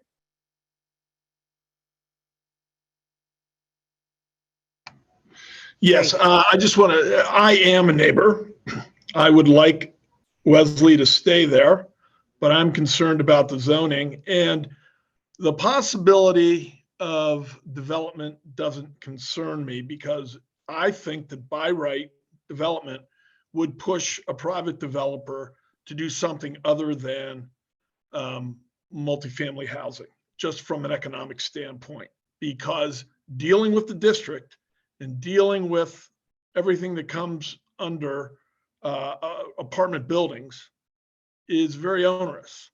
And this type of site would most likely be single family home, townhome with parking provided, not underground parking, but parking provided. I don't see this going high density. The nature of the property and the nature of the economics and probably the premium on the land. So this McLean Gardens, one, we'll get Tom to address his analysis better and we'll get back to you. But realistically, if Wesley had to make an alternative, it would most likely be that AU would absorb it. And we kind of have been wondering, and NLC has been wondering, why Wesley and AU, why Wesley doesn't become the graduate school to AU. Then AU could build, the dorm for their students. I can respond to that. Wait, I- real quick. Wait, I would like- AU's building a dorm, if AU's building the dorm for their students, then what's the difference of what we have now, where Wesley's building a dorm for its students and AU students? So you're fine with AU building the dorm for its students, right? Is that accurate? Yeah, We've Mr. made the statement that part of our objection is the fact that the dorm is being built for something other than Wesley students. Wesley doesn't need the dorm. They might have 60 to 90 occupants in the dorm. That means that some 569 will be other students. I'm gonna, Mr. McAllister, Wilson, please, you wanted to respond to the idea of becoming part of AU. An example, there are two examples in the past of AU doing something like this. Some will remember there was a school of nursing that is now defunct. Some will remember that they acquired the Washington College of Law, which had been a freestanding school. In our case, whereas American is a sister school and we have some joint programs, they have never shown interest in extending their mission to the kind of institution Wesley is. Instead, all of the presidents except the current one, who now has a year and she's not going to be here anymore, all the previous presidents have made pretty clear that their interest is in the property, not in extending their mission to include a theological school. So our Board of Governors has never been interested in the kind of relationship that Mr. Carter suggests. We think it would result in really the disappearance of our institution over a fairly short period of time. Interesting. Have we concluded this segment on the alternatives to the PUD? Because we have more that I think are also important. Without objections, I'm moving on to the topic of the balance between the requested flexibility and the amenities. Madam Chairman, Wesley does have a couple of the slides if we want to refresh people's memories of what those are. Pat, I'm putting the onus on you to find those. Sure. Steve, if you could pull up slide 6. And the flexibility and amenities is a balancing test. On one hand, you have the flexibility being requested. What we're not requesting is we're not requesting a rezoning, and we're not requesting additional density. The two asks are, one, to implement and manage a private AU Wesley student-only IZ program. And second, subject to all the IZ bells and whistles as far as affordability, allocation of units, the IZ covenant, and DHCD oversight. And so it would meet all the IZ standards. Second, we've asked for a minor variance relief from the setback requirements of what I call the notch, which is right there where the property pinches in, so that we don't have the 35-foot setback required at that location. It's only 27 feet there rather than 35. So we're asking for 8 feet variance there. If the property were squared off, the flexibility wouldn't be needed. And the advantage of locating the building there, one, it's restricted because it needs to be in the core of the campus. You've got the new 2014 dorm on one side, and you've got the existing Wesley Library, Kresge Hall, and then the adjoining AU property. So where the dorm can go is limited, and also, and we'll talk about this in the context of objectionable conditions, locating the dorm as close as possible to the surrounding AU property isolates it from University Avenue and Mass Avenue. It's 300 plus or minus feet from the new dormitory to University Avenue. That's a football field hidden behind the new dorm. And it's about 600 plus or minus feet from the new dorm to Mass Avenue. So locating it there and requesting this flexibility makes sense for the overall plan. And against that next slide, if you could go to slide 7. And the amenities are generally looked at, one, in neighborhood immediate amenities for the community, and two, broader citywide. And I've listed them here. We've talked about them before, but maintaining a long-term buffer from AU, which in this case means a limit on campus development, density-wise, which the PUD would incorporate, and then maintaining and enhancing the green open space. We've talked about it. On-campus housing for students increases and get them out of the neighborhood, and more neighborhood housing for non-students. The plan calls for rather substantial sidewalk and public space improvements on University Avenue at Wesley's expense. We've agreed to further limit use of the University Avenue driveway, so that currently it's exit only, and we would limit that even further so that it can only be used for limited service, delivery, and emergency vehicles. And then an on-campus meeting room for the community groups, the playground, and as part of the overall buffer and green open space, about 278,000 square feet of unused campus development, which, again, as I mentioned earlier, is about the size of the building that's being proposed, and restricting that level of possible campus development. Then if you look at a broader citywide and public amenities, and this was something that certainly meant something to Chairman Hood, but maintaining Wesley here in DC and the resources it provides to the community. And we've spent some time outlining them in our applications. particularly supporting diversity, equity, and inclusion. And in this case, making inclusionary zoning eligible for Wesleyan AU students, which has a benefit to the students and their ability to live on campus.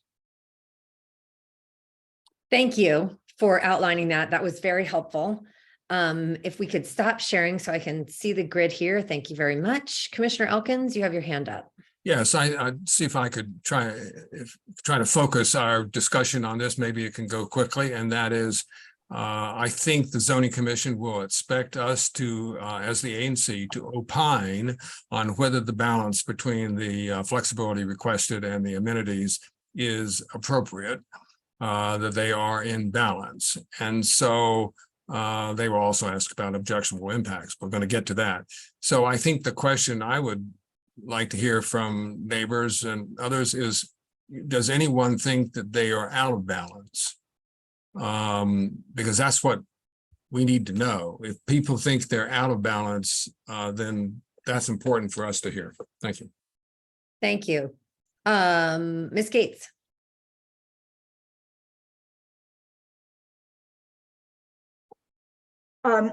Chuck, I do think they're out of balance because there really are not amenities that you can pinpoint that are offered to 3E, which is the zone in which Wesley is located. Most of the amenities they're offering really affect, if you will, with an A, those living in Spring Valley. I have a question for you, Ms. Gates. It's my understanding that the amenities need to be to the surrounding neighbors. Well, they do, but there should be a focus on the immediate neighbors, and the immediate And those neighbors, immediate neighbors are in 3D. nevertheless, because of redistricting, Wesley is no longer there. It remains there physically. However, it has been moved across Massachusetts Avenue to 3E. And it's really disappointing. I don't see anybody here from 3E. Is there? There is someone here from 3E, and they have their own meetings, but I would wholeheartedly disagree with the fact that just because Wesley was redistricted doesn't mean that the neighbors there are not the neighbors that are most impacted. And I'm counting on the zoning commission to look after our neighbors. They're my constituents. And can I interject quickly? And there was a boundary change, but 3D is adjacent to the property, and so is also considered an affected ANC on equal par, at least legally, with ANC3E. So the commission needs to give great weight to both 3D and 3E, and Wesley has attempted to give its attention and consideration to both ANCs, recognizing that 3D is literally across the street. I would like to, bringing up 3E, could you please tell our guests here what 3E is actually interested in terms of parking? What is the benefit that they would see with some changes to the parking? Well, philosophically, ANC3E believes less parking is better and creates benefits perhaps on a broader forum. I don't want to speak to Commissioner Quinn, who's here, but they certainly think that there's too much parking being provided, and they've made that very clear to us. And that will be something that the zoning commission, can can evaluate. Mr. Clarkson. You have your hand up? Sorry, yeah, so I'd just like to, I think Ms. Gates raises an interesting point. I'd really like to get some details since she's speaking on behalf of the NLC, which purports to represent the immediate neighbors affected by this project. Ms. Gates, are you saying like ANC3D has requested, for example, that instead of a playground, that a pickleball court is put on that site? Are you saying that is what NLC supports? First of all, a pickleball court there. Second, ANC3E, and I totally understand this, is raised concerns about how much parking is available, how much money and resources are being spent to construct a 300 or bigger than that, 300 plus car underground parking garage. Is NLC saying that they think they agree with ANC3E that there is in fact too much parking provided in the proposal? I think it'd be very helpful to get NLC's position on this, particularly with respect to the amenities raised or issues raised by 3E. Well, Mr. Clarkson, no, we aren't. I just would like to remind everyone, you don't have to answer questions that are directed towards you, but you are more than welcome. Continue, Ms. Gates. Well, we're not interested in pickleball. Thank you. However, if 3E feels there is too much parking, that is 3E's position to argue before the zoning commission. I understand they also feel that housing at this site might be appropriate. So I'm not going to get into 3E's business other than to say it's nice or it's better when the amenities are spread across both of the ANC districts. Okay, thank you. Mr. Rep, welcome. You're up. First of all, Tricia, you listened to the 3E meeting, so you heard their viewpoints. So I'll just leave that there for now. So you should be able to relay that on. One of the, I'm switching the subject here. One of the amenities that was listed is inclusionary zoning. And at the 3E meeting, there was someone actually from DHCD there. But my question for you, Pat, is whether or not you've made any progress in getting some type of tentative approval of your inclusionary zoning, of your plan to comply with inclusionary zoning. And excuse me, I think Gene Bolmash from DHCD, he was in the meeting earlier. I don't know if he's still here. I don't want to speak for him, but we've submitted a detailed plan to him and the Office of Planning. We've discussed it. They've asked some additional follow-up questions, but I think we're making progress. I think the questions left are technical, not having to do with the nuts and bolts of implementing an IZ program, as far as eligibility, qualifications, allocation, and enforcement. It's really how to structure the plan in the context of the zoning regulations. But isn't one of them, there's two to me anyway, there's two critical elements to IZ. One is eligibility and the second is affordability. So who's eligible and what rents are going to be charged. And with respect to who's eligible, you have what I would believe to be a unique position is that the Wesley students will be subject to inclusionary zoning when ordinarily they would not be. But and maybe correct me if I'm wrong here, but you're going to have 98 Wesley students living in this dorm. These students more than like they're graduate students. They're not, their eligibility for the Pell Grant, which is 1-year criteria, will not be determined by their parents, but by their own income, which will be lower. So they will have lower income. So isn't it conceivable, Pat, that all of the inclusionary zoning affordable units or beds will be allocated to Wesley students, and that the AU students will not benefit at all from this? When as a matter of fact, it's the presence of the AU students in this dormitory owned by Landmark that creates the need to comply with inclusionary zoning. I don't know if you can catch that thread there, but that's I understand the question, and I can't give you an answer of, you know, who in any given year will qualify as it relates to where they attend school. But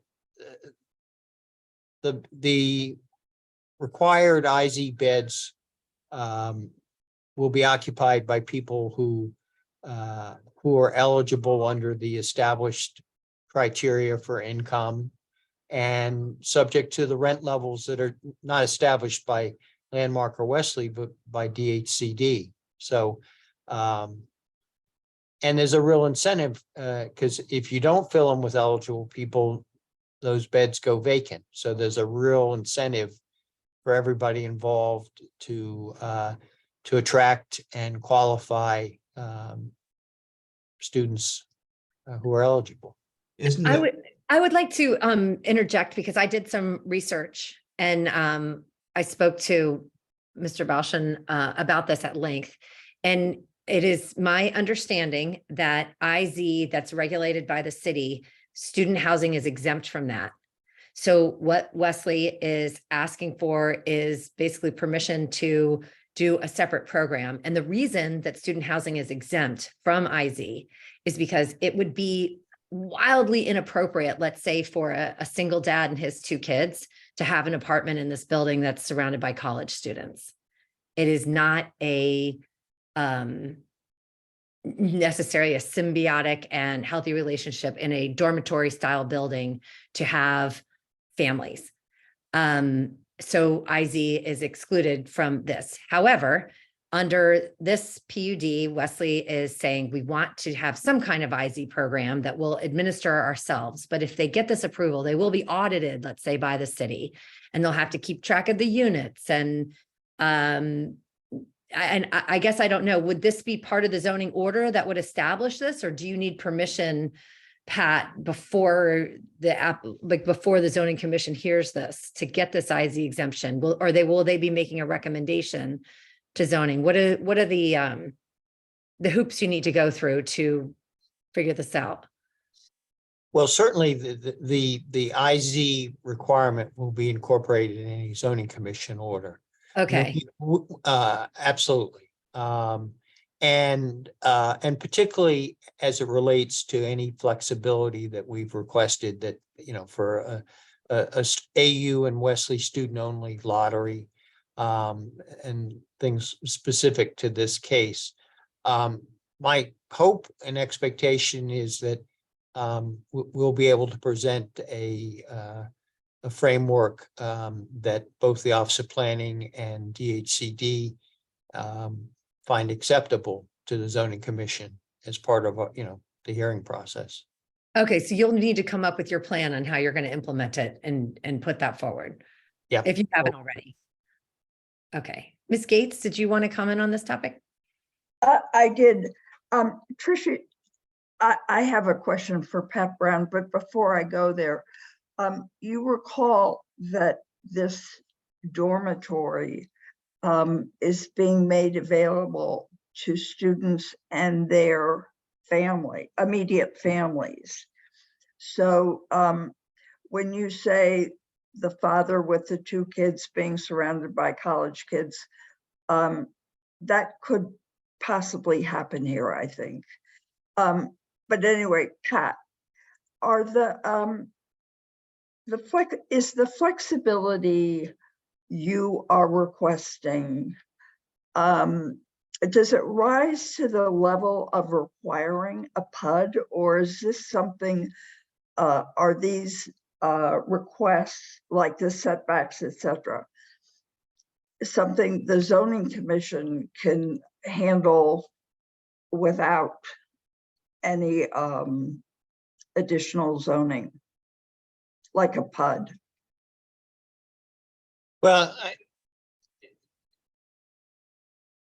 in the context of where we've been with the zoning commission, starting at that point, and what we're requesting, yeah, I think that the PUD is the appropriate and best approach to achieving the project we're requesting on a campus-wide basis, to have the campus plan and the PUD overlap each other.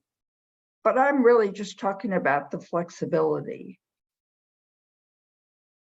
If I can add to Ms. Gates, on your flexibility list, which we might have to bring up again, do you have specifically there that we're asking for the flexibility to house students from another university? Is that one of the flexibility things you're asking for? No. You're asking me? It was slide 6. Hold on, I need to give you permission now to share.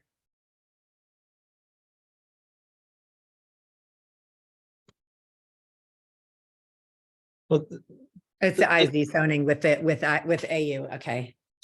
the key to that is that we're requesting to have a narrow focused IZ program for Wesley and AU students, rather than a citywide lottery where we'd have people who were not students or not part of a student family unit.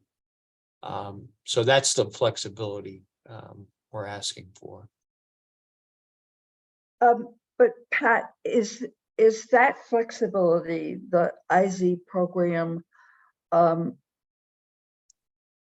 flexibility that is normally requested in a zoning case? It's commensurate with flexibility that could be requested in any given PUD. Yeah. But it would require a PUD. Is that what you're saying? Well, again, in the context of this case and where we started and where we are now, yes. Okay. Okay, I would like to move on to objectionable impacts. I know that we have heard about the legal issues, so we can set that aside. In terms of the building, this, that, and the other, does anyone want to offer up any objectionable impacts?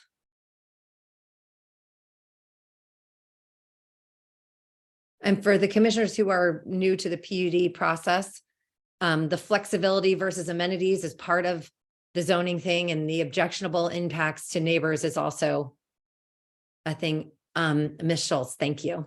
Go ahead. I think you might still be muted.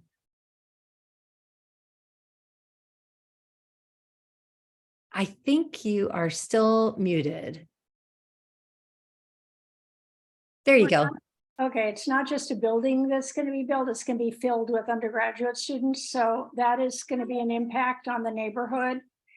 And plus, in reading about Wesley's projected attendance in future, I read something like maybe no more than 700 students, I think, that you're aiming for. And so if that were to happen, I'm not sure when or if that was over a time period, but that is going to put a lot more people on that campus. So there are impacts from that. And my other point, I guess, is that I'm not sure if any attention was paid in the design of this building to have it artistically or architecturally reflect any elements of the, what I think is a beautiful Wesley campus as it stands.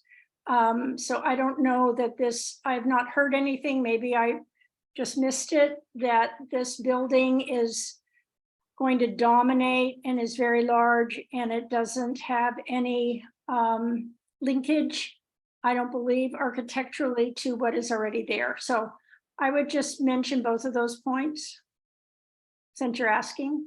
Yes, thank you. Would anyone from Wesley like to respond to the generation of the architecture of the building? Let me ask Tucker to do that. We're going to go back to Tucker so we can just keep going. Mr. Sefter, please, you're up. Thank you. First of all, I'm not a lawyer, but I have done business management and risk management. And everybody's assuming that if all of this goes forward, the building is going to be built by Landmark and it's going to be filled up with students. And since AU has not cooperated and it's made clear that they're not interested in cooperating on this, my question is, what happens if financially this does not become a profitable entity for Landmark? And that's definitely a possibility. And so I see a risk to the community if we have a building that's restricted in its use, but is owned by a company that is a commercial entity and has to be profitable and has a losing entity, losing facility on its hands. And we have no visibility to the ground lease. In the CLC meetings, we've asked over and over for some visibility into that. And we've told that the ground lease is none of our business as neighbors. And so my question is, or my concern is, if this does not go 100% as everybody anticipates, what are we going to have in the community? We're going to have this huge, expensive structure, and in a nebulous state if they can't attract enough students to make it profitable. And Landmark has said we're willing to accept the risk, but they can't be willing to accept the loss for an extended period of time. So we need to have some visibility about what kind of risk the community is taking by having this huge structure that may or may not get filled by students. Is there anyone here who could answer the question that in this, what I would say, like, it's sort of a worst case scenario if something were to happen to Landmark, and I'm assuming they're getting a loan, like, would they kick this building back to the bank? I guess the bank would then own the ground lease.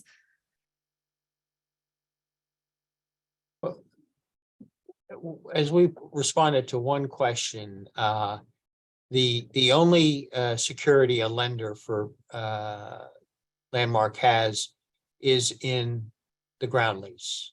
They don't have any security in the underlying land or any other part of the Wesley campus, so that their security is only the ground lease for lot 819. I mean, worst case scenario, the building ends up back in a lender's hands, who was then subject to all the requirements in the ground lease, which is student housing for Wesley and AU students. Even worst case scenario, it ends up back in the hands of Wesley. And there's students living there and it just isn't that full, is I guess my understanding. Okay. Commissioner. Or it's filled with AU students coming directly from AU. I mean, one of the things, and we tried to point out, is the demand for AU student housing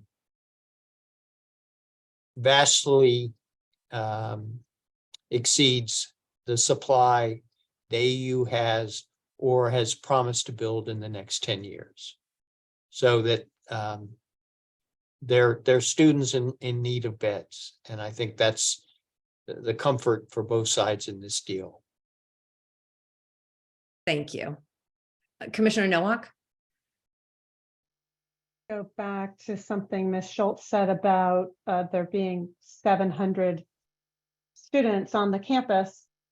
I don't think that tied to this is any increase in the student body at American. So isn't it simply taking students out of the neighborhood and putting them on a campus that is contiguous to the current American campus?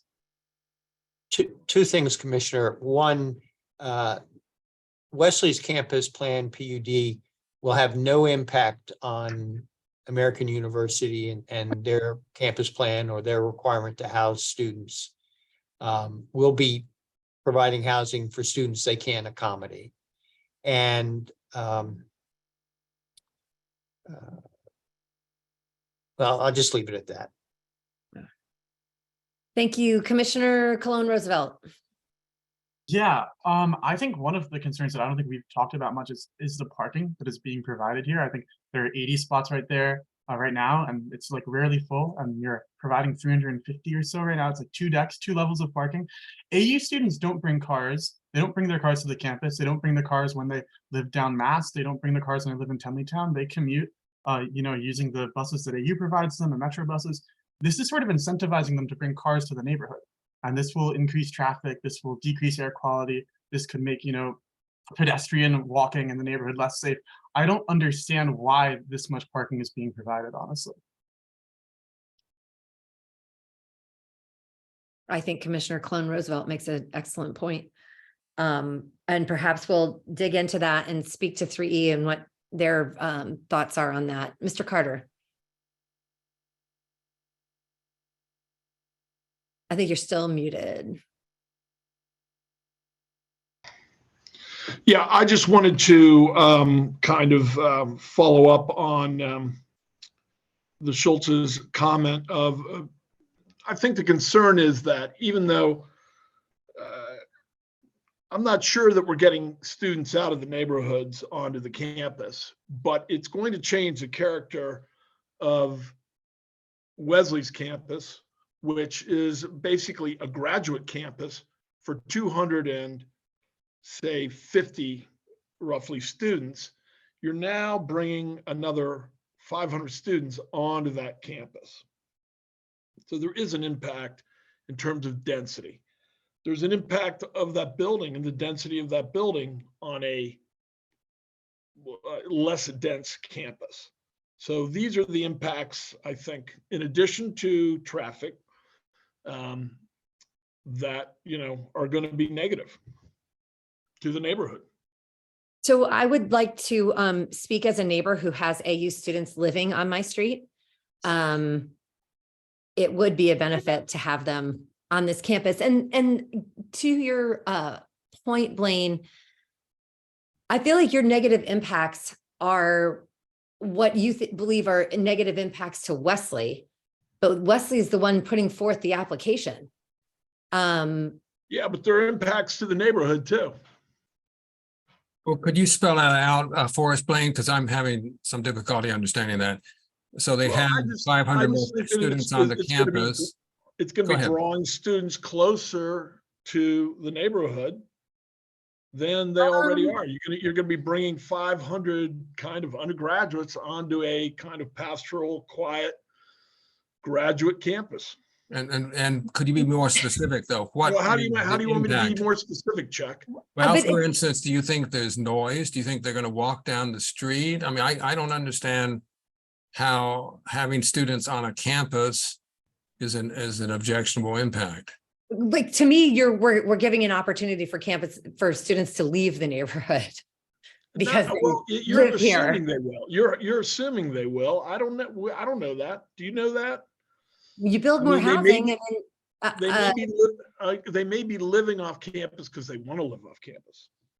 Well, technically, this is going to be off campus for AU. They're still they're still subject to the concept Okay, we're splitting hairs here. Yeah.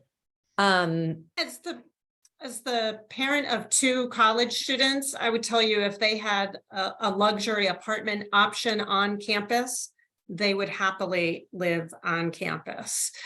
Not in DC, different circumstances, but I think that students live off campus because they don't have good on-campus options. But I I want to was- go back, I if I was- could, to what are these objectionable impacts? Because we dealt with this in the case of the American University Meltzer Center just a few weeks ago. And we were focused there about noise, lights, what activities are going to take place on the part of the campus that was closest to University Avenue. I mean, these are the kind of objectionable impacts that we normally try to deal with in the ANC and report to them, to the zoning commission, if we think that they are, excessive. And I have not heard complaints about the lighting or the noise. I've heard the building is too big, but big is not sort of objectionable, is it? I mean, there has to be something wrong about it being big, doesn't it? I'm having trouble figuring out how we write this letter that says, "Dear Zoning Commission, we think that this building has objectionable impacts. It has students." Mr. Sefter? Yeah, let me respond to, students being objectionable, because my house lies between the AU campus and the Spring Valley Center. And there's a parade of students at 12:30, 1 o'clock in the morning that are making a lot of noise walking by my house. So I think that if you concentrate students on a campus rather than distribute them in the neighborhood, there's some people that are going to be bothered more than others by quite a bit. And some people are going to be relieved of the disruption, but those that are close to this concentration of students are going to suffer. And you can come by my house, Chuck, at 12:30 some night and hear the racket. Now that's the kind of thing, and thank you, that's the kind of thing I wanted to hear. These sound like impacts on the neighborhood. That's what I think we need to particularly hear about.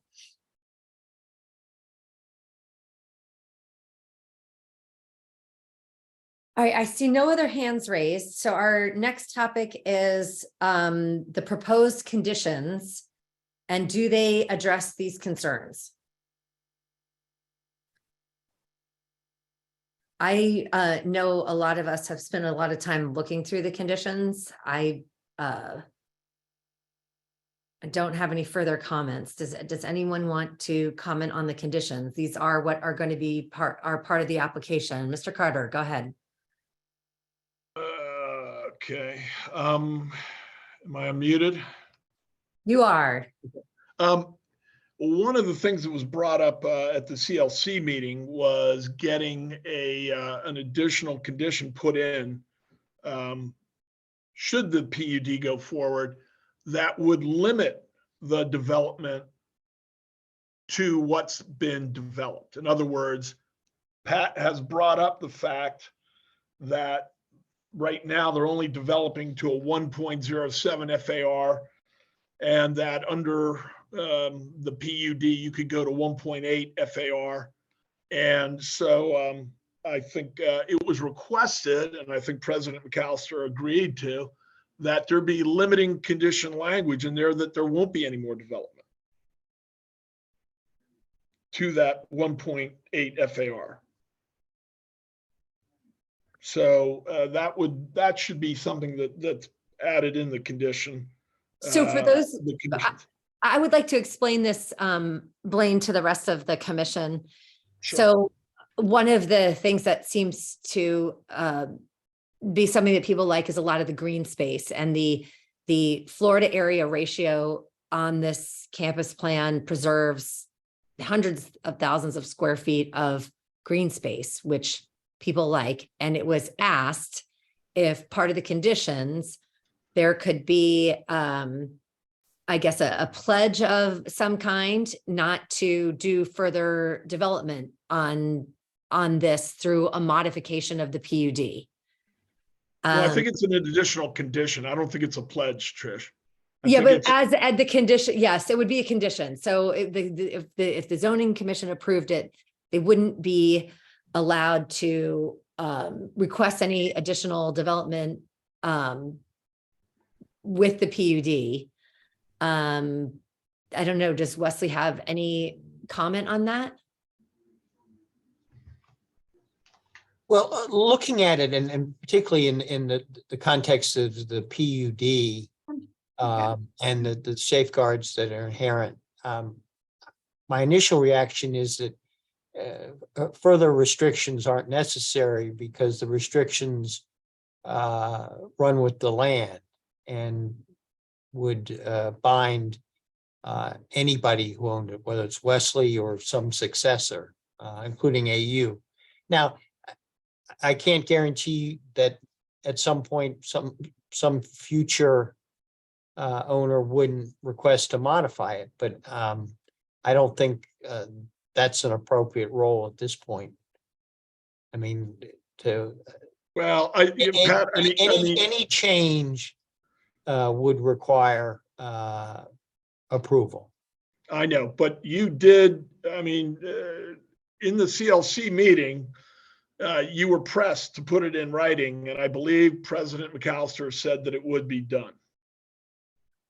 So now, you know, your client is probably going against your legal advice, but that's what was asked and that's what was responded. Well, not my recollection of the discussion, but we're not going to settle this on a virtual meeting. Let us discuss it internally. I'm going to write that down as something else that we're going to discuss before the September meeting. Yeah. Okay. Very Ms. well. Schultz? Maintenance of the fence requires AU's cooperation. You guys are unmuted and you could go ahead. You're on. Okay. Josie and Bob. Oh, Sorry. Sorry. Okay, I just wanted to say something in response to what Chuck said and about students in the neighborhood. I do live across from Wesley. I'm the most directly in line with the exiting driveway on onto University, et cetera.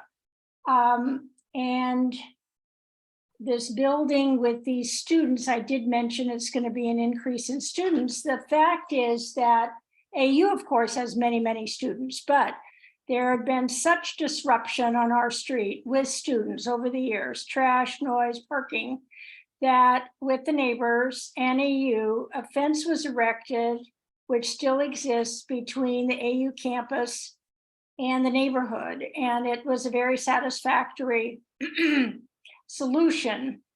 This dormitory is on our side of the fence. So the fence is not going to be working with AU at some point. Hopefully there will be a gate for students. There is a gate now, but that's to be determined with AU. But nevertheless, all these students are going to be living directly across the street from me. So while some people are going to be happy to lose the student family in their neighborhood, I'm going to be welcoming all of them across the street without any kind of barrier. And they're all going to be walking down my street in front of my house every time. They are not driving somewhere. So it's going to be an impact. I'm not saying that it isn't going to make the neighborhood more lively or hopefully, whatever, safer from car theft. But it's going to be an impact. It's going to be a lot of people. Thank you. If we are finished with objectionable impacts, we're talking about the proposed conditions. Our last item is the resident recommendations. If anyone here is, decided definitively yay or nay, you're welcome to reach out to us. Are there any commissioners that have any final questions or comments?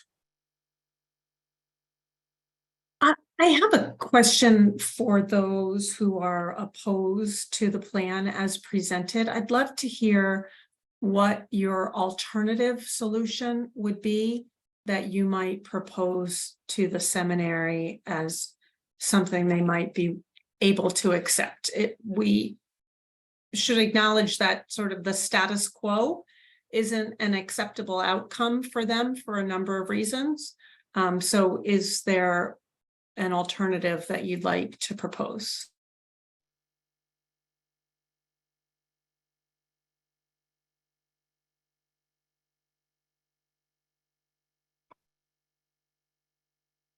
Mr. Krebs, go ahead.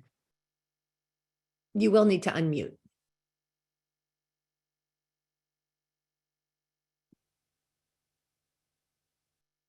There we go. How's that?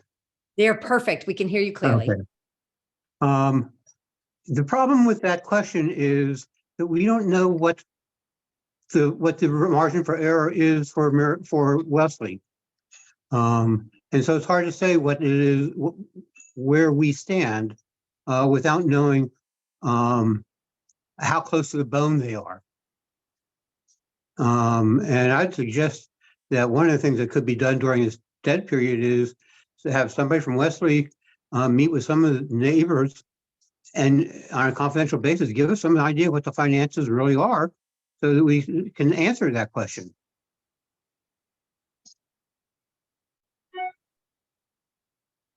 That's it. Thank you very much. Is there any other comments? This is sort of the last opportunity. Commissioner Elkins. Well, I wanted to say, I think this meeting has been very, very helpful, very focused on the issues.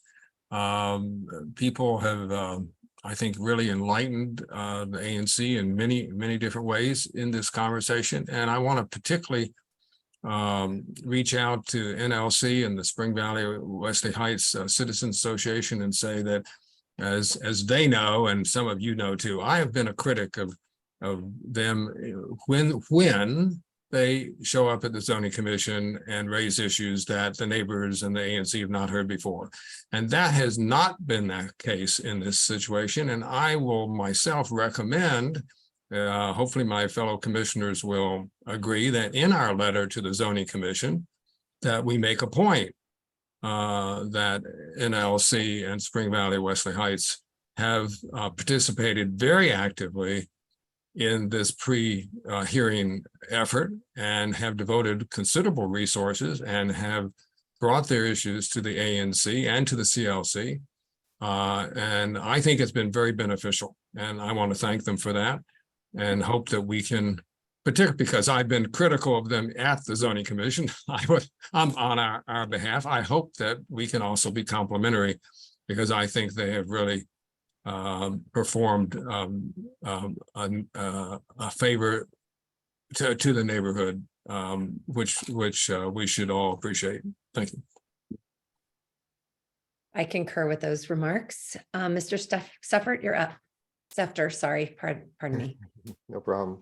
From what I'm hearing from Wesley, I'm not convinced they're a viable organization for the future. And so we're putting all our eggs in one basket to an institution that maybe will not be lasting.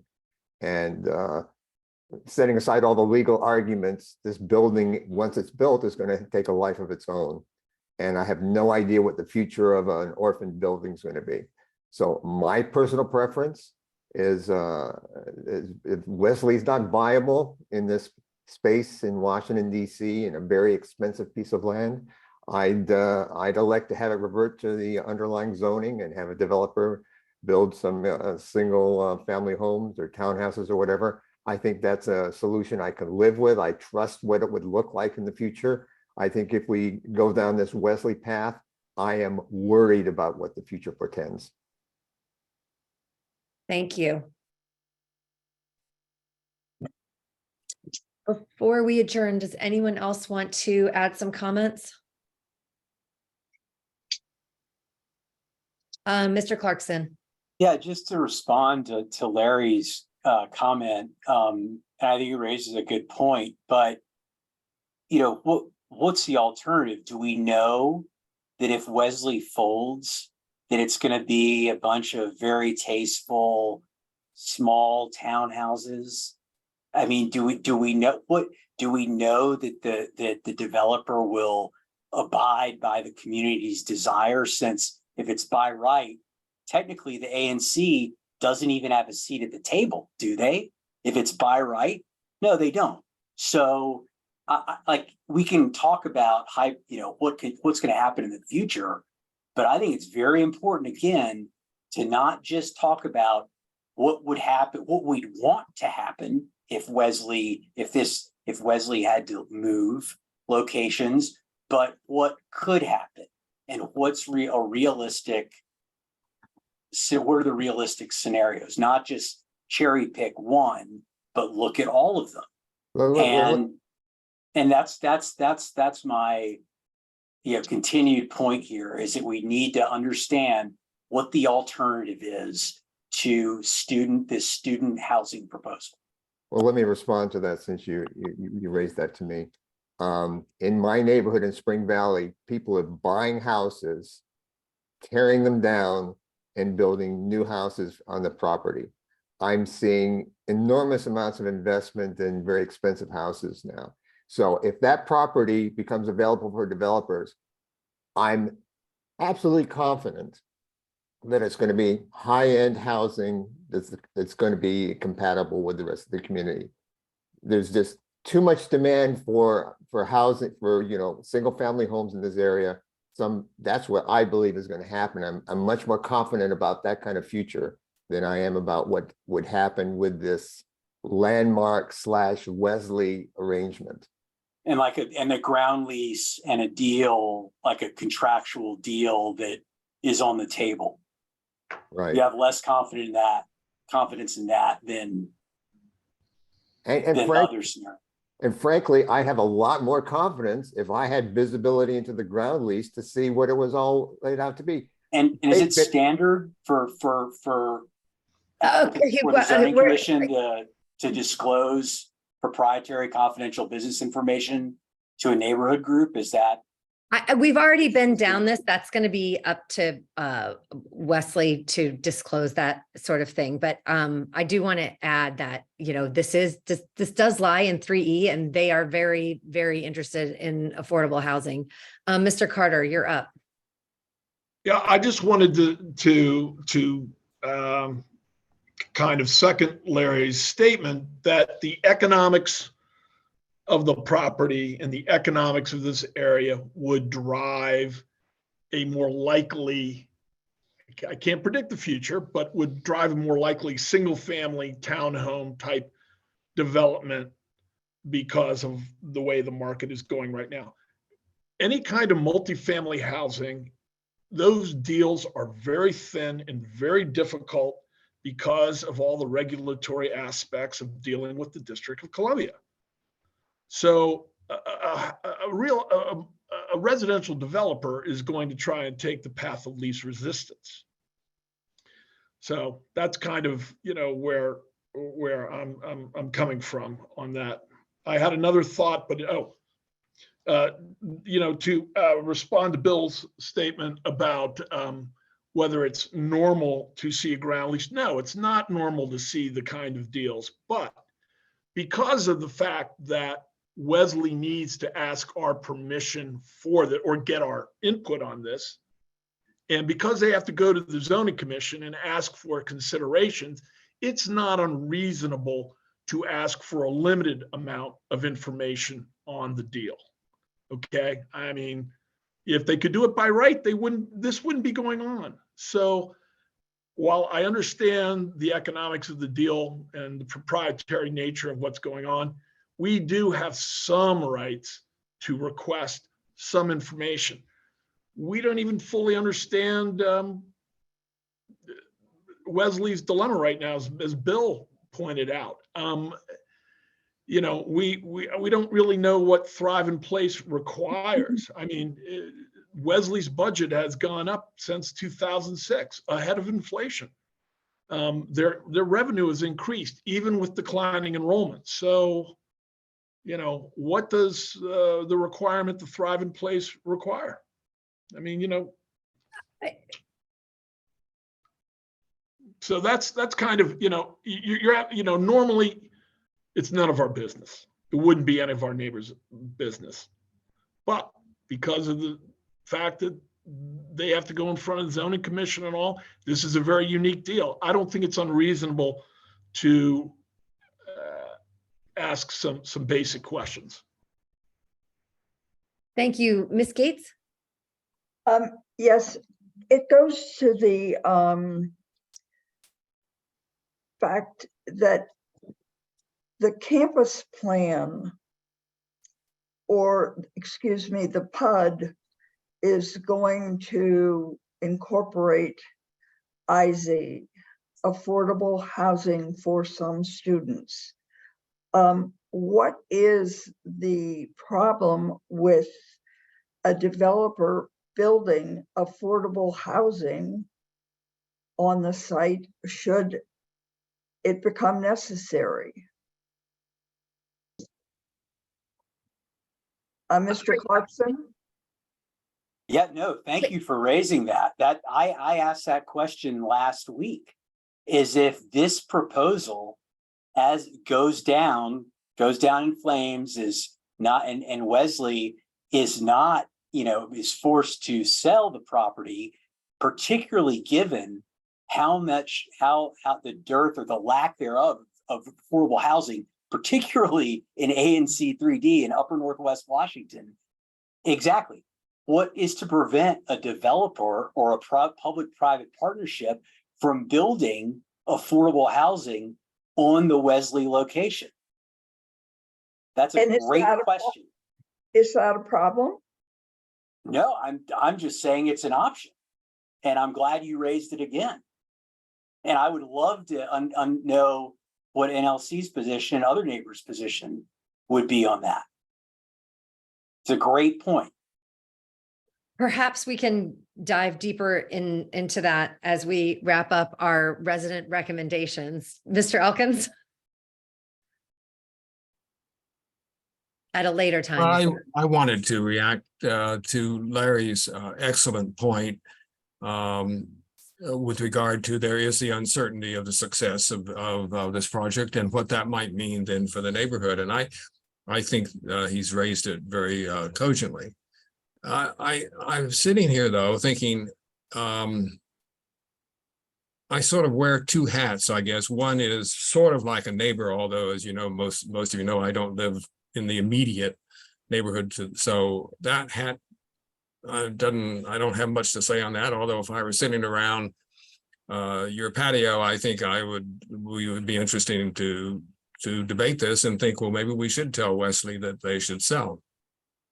But when I put on the hat of a commissioner, I don't know. I raise this for my fellow commissioners. I feel as if we have a different responsibility than a neighbor. We're supposed to vote, and we're supposed to advise the zoning commission for reasons why we believe they should or should not approve this application. And our recommendations have great weight. So we need to take this very seriously.